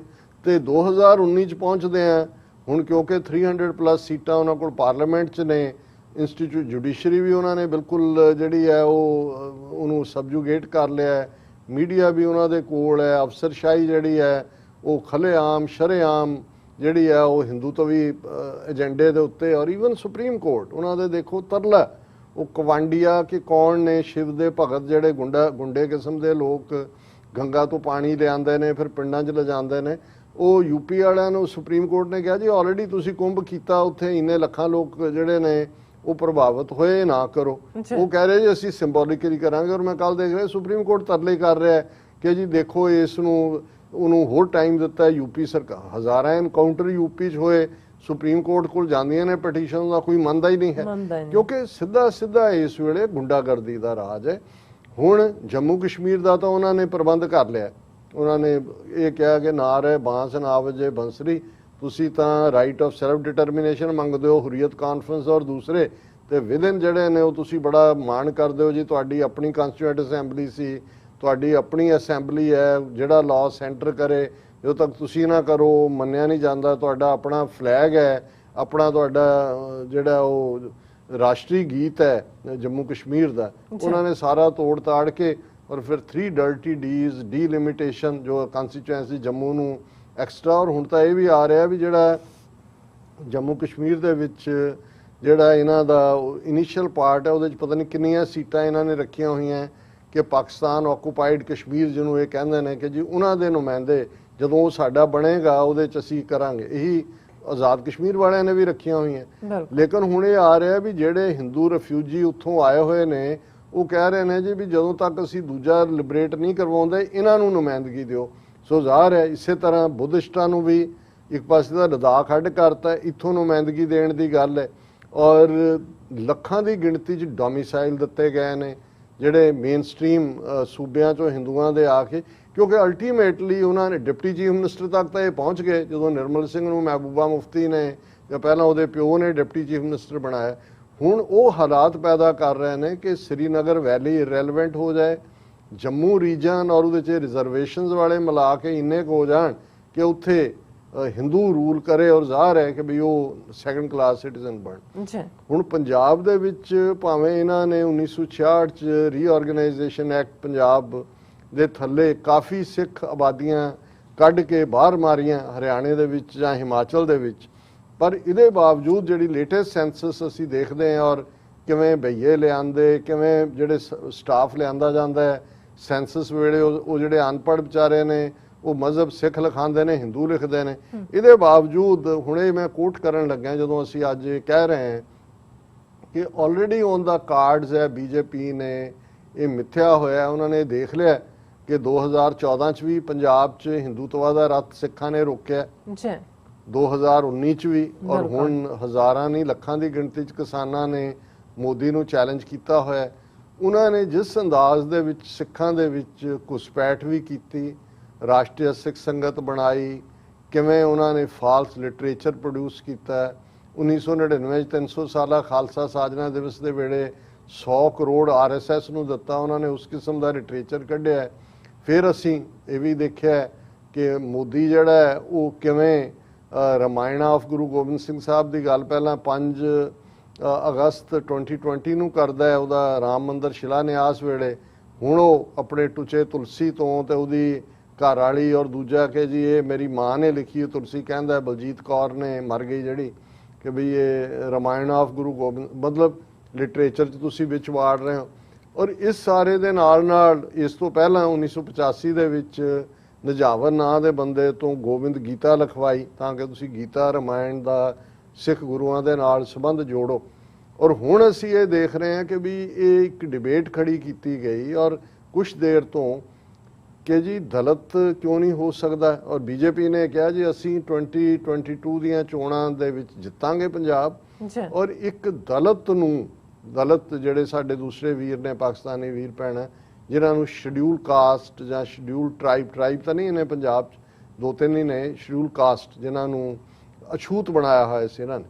ਹੁਣ ਇਸ ਗੱਲ ਦੇ ਉੱਤੇ ਅੱਜ ਕੱਲ੍ਹ ਜਿਹੜਾ ਆਪਸੀ ਜਿਹੜੀਆਂ ਚੁੰਝਾਂ ਲੜੀਆਂ ਹੋਈਆਂ ਨੇ ਉਹ ਵੀ ਇਹਨਾਂ ਦੀ ਖੇਡ ਹੀ ਆ ਏਜੰਸੀਆਂ ਦੀ, ਅਮਰਿੰਦਰ ਔਰ ਨਵਜੋਤ ਸਿੱਧੂ ਦੀਆਂ। ਕਿ ਜੀ ਨਵਜੋਤ ਸਿੱਧੂ ਪੰਜਾਬ ਪ੍ਰਦੇਸ਼ ਕਾਂਗਰਸ ਦਾ ਪ੍ਰਧਾਨ ਬਣਨਾ ਚਾਹੁੰਦਾ ਹੈ, ਉਹ ਵੀ ਗਿਆ ਮਾਈ ਸੋਨੀਆ ਕੋਲ, ਉਹ ਵੀ ਗਿਆ ਸੋਨੀਆ ਕੋਲ, ਹਰੀਸ਼ ਰਾਵਤ ਆ ਗਿਆ, ਸਮਝੌਤਾ ਹੋ ਗਿਆ। ਉਹਨਾਂ ਨੇ ਕਿਹਾ ਜਦੋਂ ਬਰਸਾਤ ਆਏਗੀ ਉਹ ਤੋਂ ਪਹਿਲਾਂ ਐਲਾਨ ਕਰਾਂਗੇ, ਜੇ ਬਰਸਾਤ ਲੇਟ ਹੋ ਗਈ ਅਸੀਂ ਸਮਝੌਤਾ ਫਾਰਮੂਲਾ ਨਹੀਂ ਦੇ ਸਕੇ। ਹੁਣ ਉਹਦੇ ਚ ਨਾਲ ਹੀ ਇਹ ਵੀ ਆ ਗਿਆ ਕਿ ਜੀ ਜਿਹੜਾ ਫਾਰਮੂਲਾ ਹੈ ਉਹ ਨਵਜੋਤ ਸਿੱਧੂ ਨੂੰ ਪ੍ਰਧਾਨ ਬਣਾਇਆ ਜਾਏਗਾ ਪ੍ਰਦੇਸ਼ ਕਾਂਗਰਸ ਦਾ, ਤੇ ਜਿਹੜੇ ਡਿਪਟੀ ਹੋਣਗੇ ਪ੍ਰੈਜ਼ੀਡੈਂਟ ਉਹਨਾਂ 'ਚ ਇੱਕ ਦਲਿਤ ਹੋਏਗਾ, ਇੱਕ ਹਿੰਦੂ ਹੋਏਗਾ।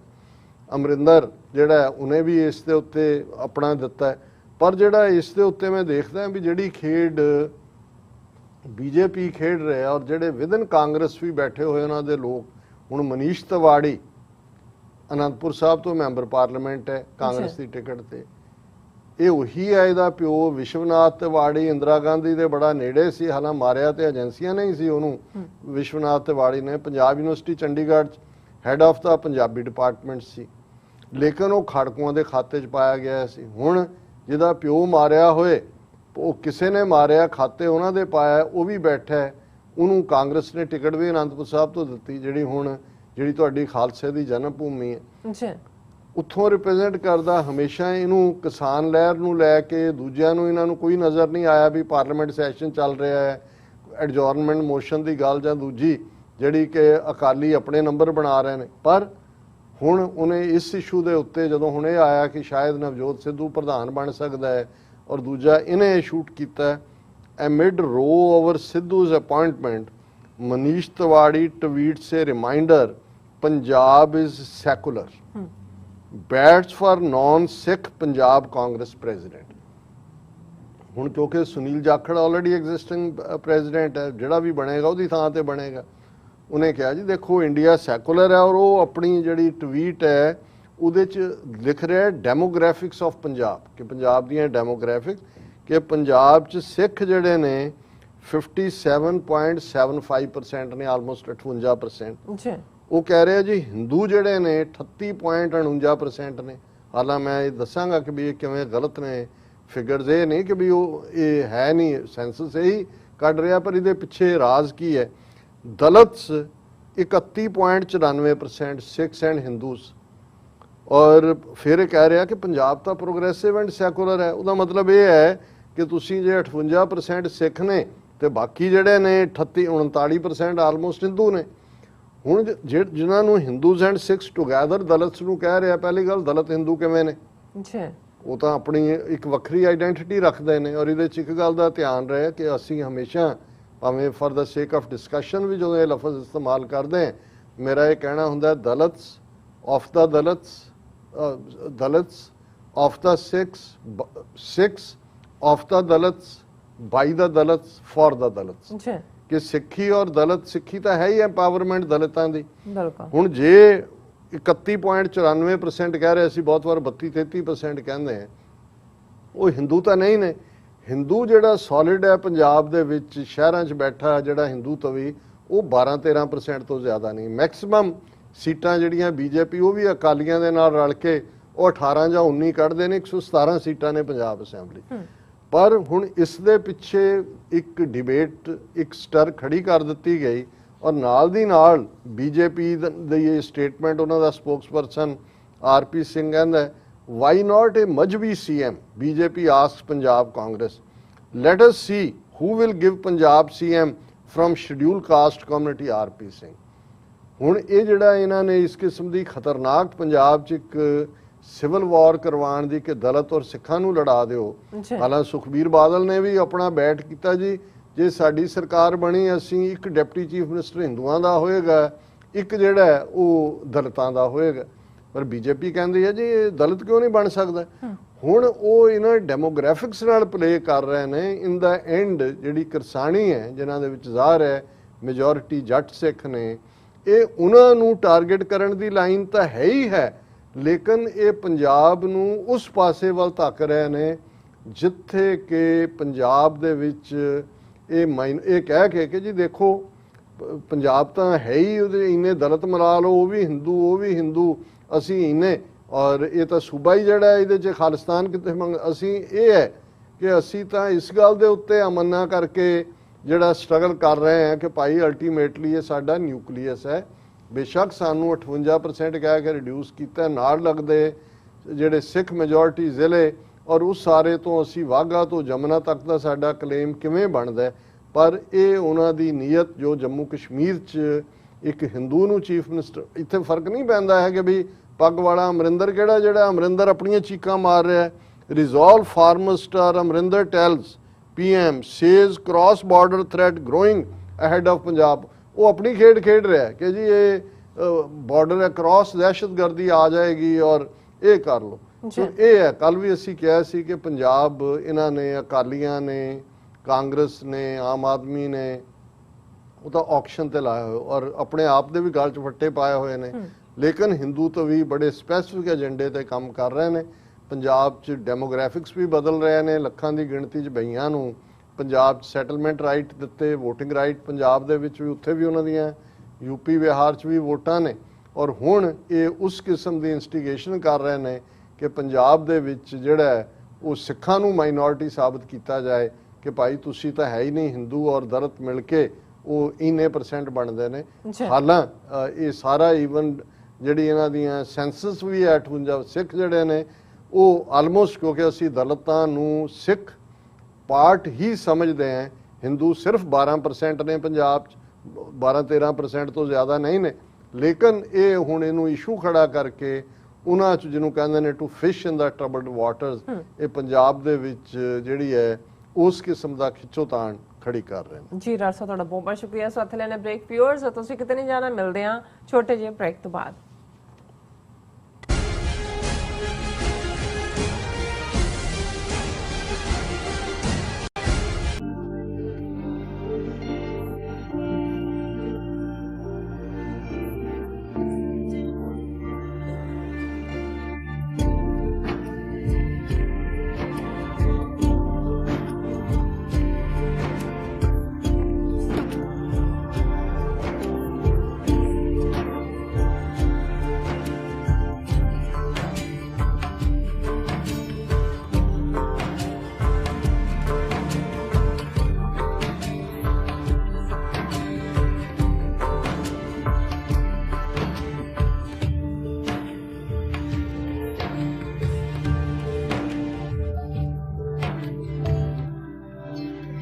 ਕੀ ਤੁਸੀਂ ਰੋਜ਼ਾਨਾ ਕੰਮ ਤੇ ਆਪਣਾ ਵਧੇਰੇ ਸਮਾਂ ਬਿਤਾਉਣ ਤੋਂ ਪਰੇਸ਼ਾਨ ਹੋ?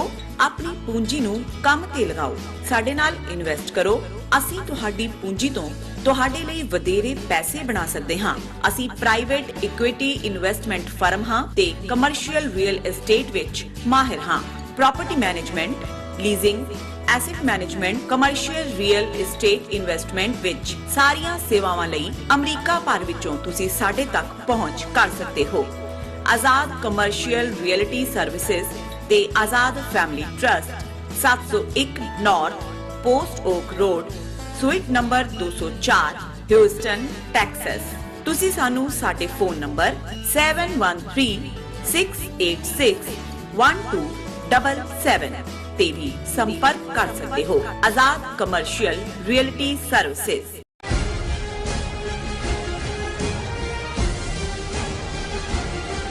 Viewers welcome back on program. So viewers ਹੁਣ ਆਪਾਂ ਪਾਕਿਸਤਾਨ ਦੇ ਹਵਾਲੇ ਨਾਲ ਗੱਲਬਾਤ ਕਰਨ ਜਾ ਰਹੇ ਹਾਂ ਕਿ ਪਾਕਿਸਤਾਨ ਨੇ ਲਾਹੌਰ ਮਿਊਜ਼ੀਅਮ ਅਤੇ ਨੈਸ਼ਨਲ ਸਕੂਲਸ ਆਫ ਆਰਟ ਦੇ ਬਾਹਰ ਭਾਈ ਰਾਮ ਸਿੰਘ ਦੇ ਨਾਮ ਦੀਆਂ ਤਖਤੀਆਂ ਲਗਾ ਕੇ ਉਹਨਾਂ ਦੀ ਕੰਟਰੀਬਿਊਸ਼ਨ ਨੂੰ ਰੈਕਗਨਾਈਜ਼ ਕੀਤਾ ਹੈ। ਸੋ ਵਿਊਅਰਸ ਯਾਦ ਰਹੇ ਕਿ ਭਾਈ ਰਾਮ ਸਿੰਘ ਇੱਕ ਪ੍ਰਸਿੱਧ ਆਰਕੀਟੈਕਟ ਸਨ ਜਿਨ੍ਹਾਂ ਨੇ ਲਾਹੌਰ, ਅੰਮ੍ਰਿਤਸਰ, ਗੁਜਰਾਂਵਾਲਾ ਤੋਂ ਲੈ ਕੇ ਲੰਡਨ ਤੱਕ ਬਹੁਤ ਸਾਰੀਆਂ ਜਿਹੜੀਆਂ ਮਸ਼ਹੂਰ ਇਮਾਰਤਾਂ ਦਾ ਡਿਜ਼ਾਈਨ ਤਿਆਰ ਕੀਤਾ ਸੀ। ਸੋ ਵਿਊਅਰਸ ਅਸੀਂ ਪਾਕਿਸਤਾਨ ਆਵਾਮ ਅਤੇ ਜਿਹੜੇ ਨਾਲ ਸੰਬੰਧਿਤ ਅਧਿਕਾਰੀਆਂ ਦਾ ਤਹਿ ਦਿਲ ਤੋਂ ਧੰਨਵਾਦ ਕਰਦੇ ਹਾਂ। ਸੋ ਇਸ ਬਾਰੇ ਆਪਾਂ ਵਿਚਾਰ ਚਰਚਾ ਕਰਨ ਜਾ ਰਹੇ ਹਾਂ।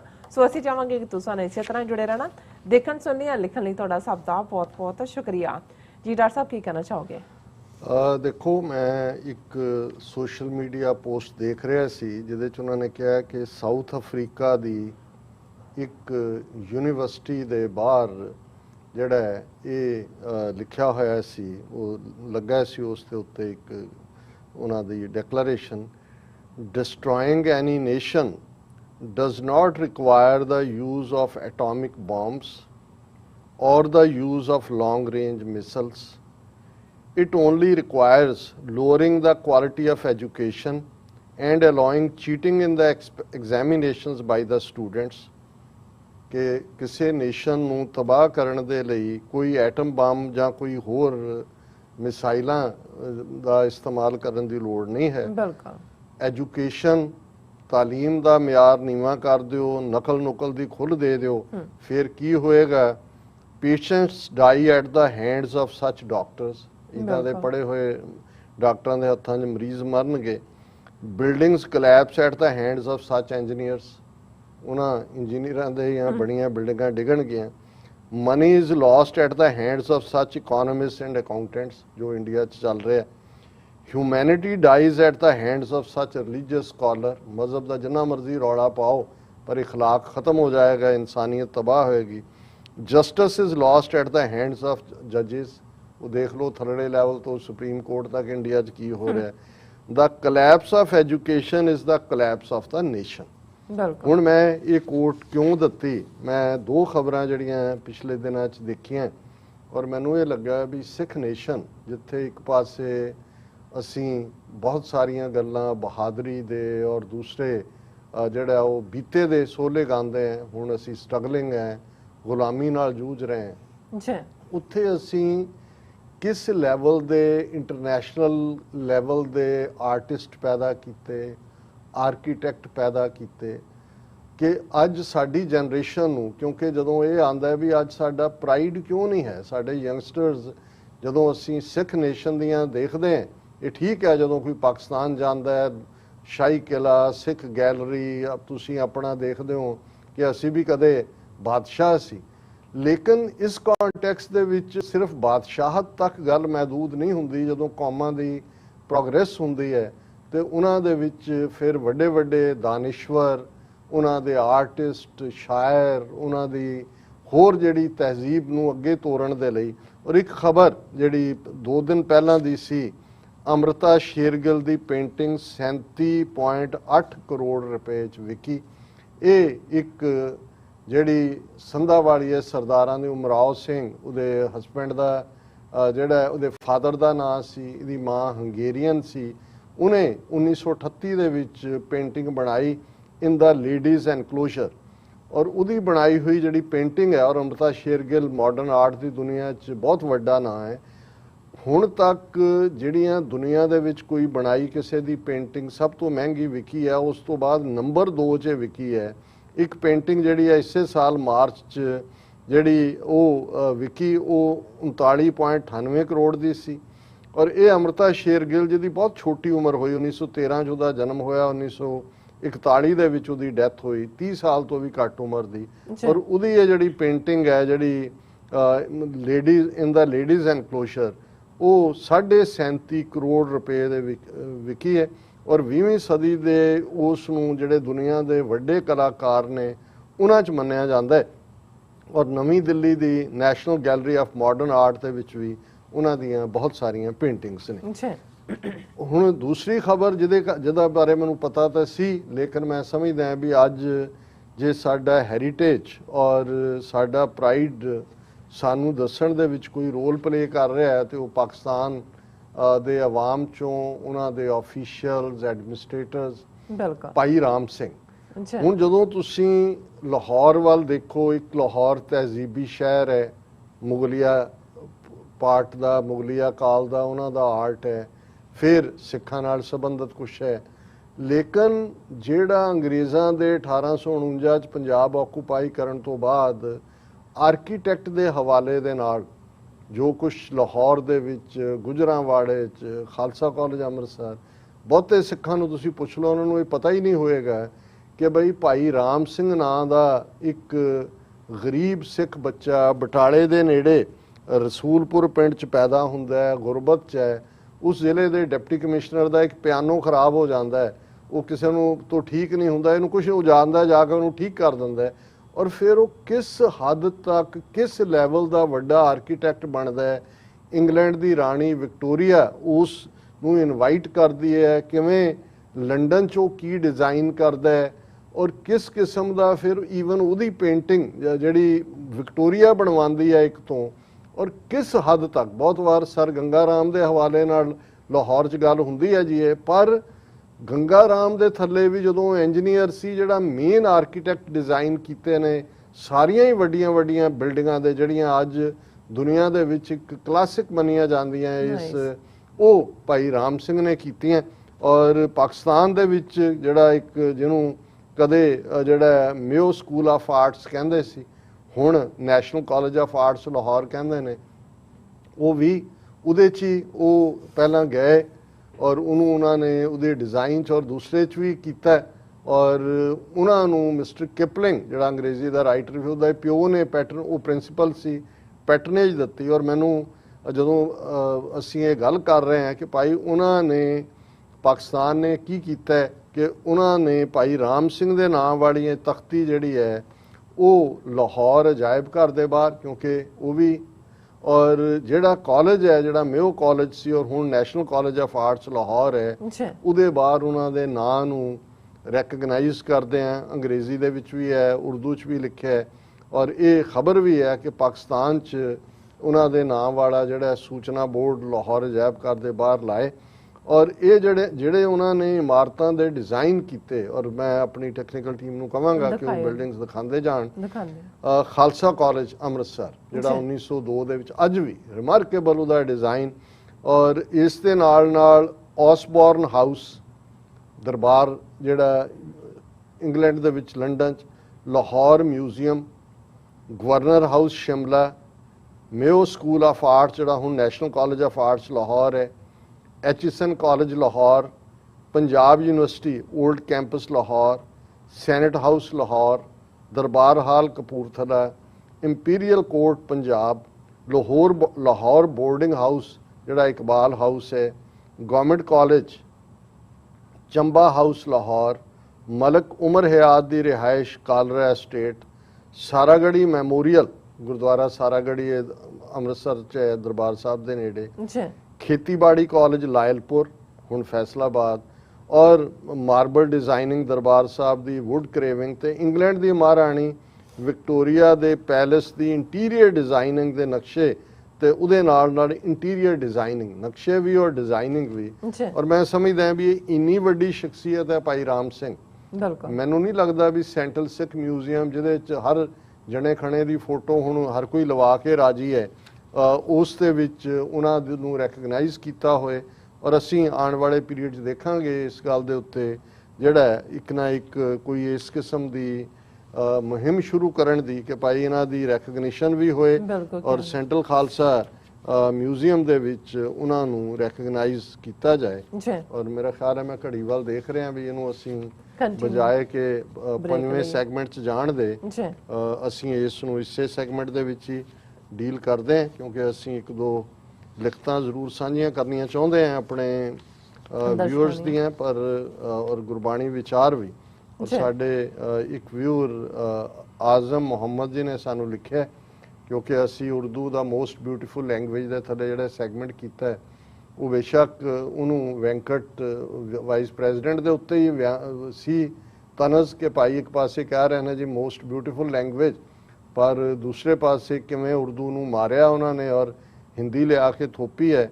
ਇਸ ਦੇ ਉੱਤੇ ਆਜ਼ਮ ਮੁਹੰਮਦ ਜੀ ਨੇ ਲਿਖਿਆ ਕਿ ਉਰਦੂ ਦੇ ਵਿੱਚ 75% ਉਰਦੂ ਫਾਰਸੀ, 10% टर्किश, 5% पश्तो, बागी कैपिटल वर्डिंग अरेबिक से उर्दू का दूसरा नाम लश्कर लैंग्वेज भी कहा जाता था और मुसलमान लश्कर में हर इलाके के लोग हुआ करते थे। और वैसे अजे भी दिल्ली दे विच एक बाज़ार है जिहदा नाम लश्कर बाज़ार है और उर्दू नूं जदों तुसीं उहदा मीनिंग भी देखोगे लैंग्वेज ऑफ द ट्रूप्स लश्कर, क्योंकि ज़ाहिर है कि जिहड़ी कम्युनिकेशन दी लैंग्वेज है लोगों के ज़बान का कंट्रीब्यूशन है। ज़ुबान हो तो एक हर ज़बान हर एक मीठी होती है। पंजाबी तो नहीं समझता हूँ लेकिन आज भी मैं TV 84 SOS को शौक से देखता हूँ। सो बहुत बहुत शुक्रिया आज़म मोहम्मद जी। उन्होंने कहा भी उन्होंने अपनी पंजाबी ज़बान नहीं है, बोलते नहीं, पर वो इंजॉय करते हैं। और एक सानू जड़ी है ये लंबी लिखत है और वक्त मुताबिक फिट नहीं होएगी। मैं एक छोटी लिखत पढ़ देने। मसूद खान उन्होंने कहा कि भी this will be the highest miss Fortune for the Kashmiris and Khalistanis if disparity is created between them by the followers of Chanakya। क्योंकि असी इस ते गल भी की अपनी जिहड़ी साडी प्रेजेंटेशन सी कश्मीरी शहीदां दे दिन दे उत्ते टाइम स्क्वायर दे विच, उहदे च भी असी कहा सी कि जी सीनियर लीडरशिप जिहड़ी है कश्मीर दी इस विशे तो बोले। हालां हुर्रियत कॉन्फ्रेंस के मुखी सैयद अली शाह गिलानी दी अज स्टेटमेंट इस ते आई है पर कोई बहुत सॉलिड स्टेटमेंट नहीं है। और असी यही कहा सी कि भाई बड़ी मेहनत नाल कश्मीरियां और खालिस्तानियां सिखां और मुसलमाना दी नेड़ता दा माहौल बने और ऐसा कुछ ना जिहड़ा दुश्मन बात करे होनी उन्हें तो करना है, पर साडी ये कोशिश होनी चाहिए है कि भी ये जिहड़ा भी कोई इस किस्म का विगाड़ है उन्होंने फौरन स्टैम्प किया जाए। और इस दे उत्ते उन्होंने लिखा कि this news shocked me very much. I hope that sane scholars like you will never allow insanity to prevail as unity between these two communities is the utter need of time। Masood Khan जी असी तो अपना यतन कर रहे हैं पर इस गल का ध्यान रहे कि जिहड़ी धिर मौके दे उत्ते हुंदी है ग्राउंड ते है और मेजोरिटी धिर जिहड़ी हुंदी है उहदा फर्ज बनदा है कि वो माइनॉरिटी दियां फीलिंग्स नूं जां उन्हां दे फीयर्स नूं काम डाउन करे। जे मौके ते ना होए वक्त विहा के होए दुश्मन तो अपनी खेड खेडदा ही है। असी तो अपना यही नहीं भी बैलेंस, असी तो समझते हैं भी साडी डेस्टिनी एक है, साडा दुश्मन एक है, तो जे असी आपस दे विच उलझ गए तो फिर जिवें मैं अक्सर बेंजामिन फ्रैंकलिन नूं कोट करदा है कि we must hang together otherwise we will be hanged separately. फिर उन्होंने कहा कि भी the independence of Kashmir and establishment of Khalistan are interdependent and interconnected with each other. Agreed, दोनों एक दूसरे नाल जुड़े हुए ने। Here every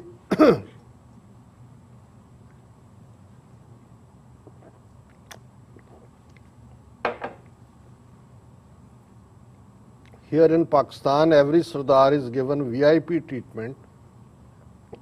The other day, I came across an interview of female professor from Amritsar that she had not visa for Kartarpur Sahib, yet she was motivated to visit the holy place. Wish you, Dr. Sahib, a long, happy, blessed life along with your team. बहुत बहुत शुक्रिया मसूद खान साहब दा।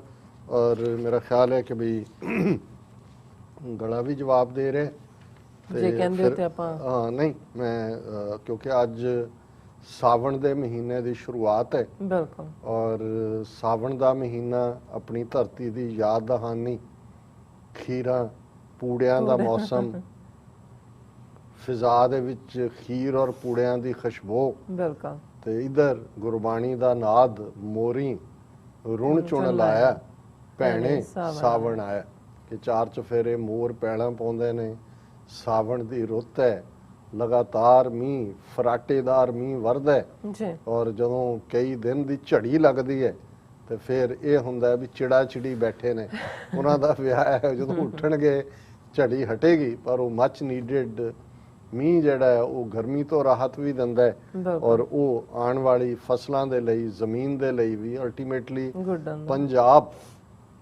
ਪੰਜਾਬਾਂ ਦੀ ਧਰਤੀ, ਸਾਡੀ ਉਹੀ ਧਰਤੀ ਜਿਸ ਦੀ ਦੌਲਤ ਵੀ ਕੁਦਰਤੀ ਸਾਡੀ ਪਾਣੀ ਹੈ। ਇਹ ਵੱਖਰੀ ਗੱਲ ਹੈ ਕਿ ਕਿਵੇਂ ਦੁਸ਼ਮਣ ਸਾਡੀ ਇਸ ਦੌਲਤ ਨੂੰ ਲੁੱਟ ਰਿਹਾ ਔਰ ਗੁਰੂ ਨਾਨਕ ਸਾਹਿਬ ਨੇ ਇਸ ਮਹੀਨੇ ਦੇ ਪਰਥਾਏ, ਗੁਰੂ ਅਰਜਨ ਸਾਹਿਬ ਦਾ ਵੀ ਸਾਵਣ ਸਰਸੀ ਕਾਮਣੀ ਚਰਨ ਕਮਲ ਸਿਉ ਪਿਆਰ, 12ਵਾਂ ਮਾਝ ਦੇ ਵਿੱਚ ਅਸੀਂ 12ਵਾਂ ਤੁਖਾਰੀ ਦਿਵਾਲੇ ਜਿਹੜੇ ਸ਼ਬਦ ਨੇ ਉਹ ਵਿਚਾਰ ਲਈ ਰੱਖਦੇ ਹਾਂ, ਮਹੀਨੇ ਦੀ ਵਿਚਾਰ ਕਰਦੇ ਹਾਂ।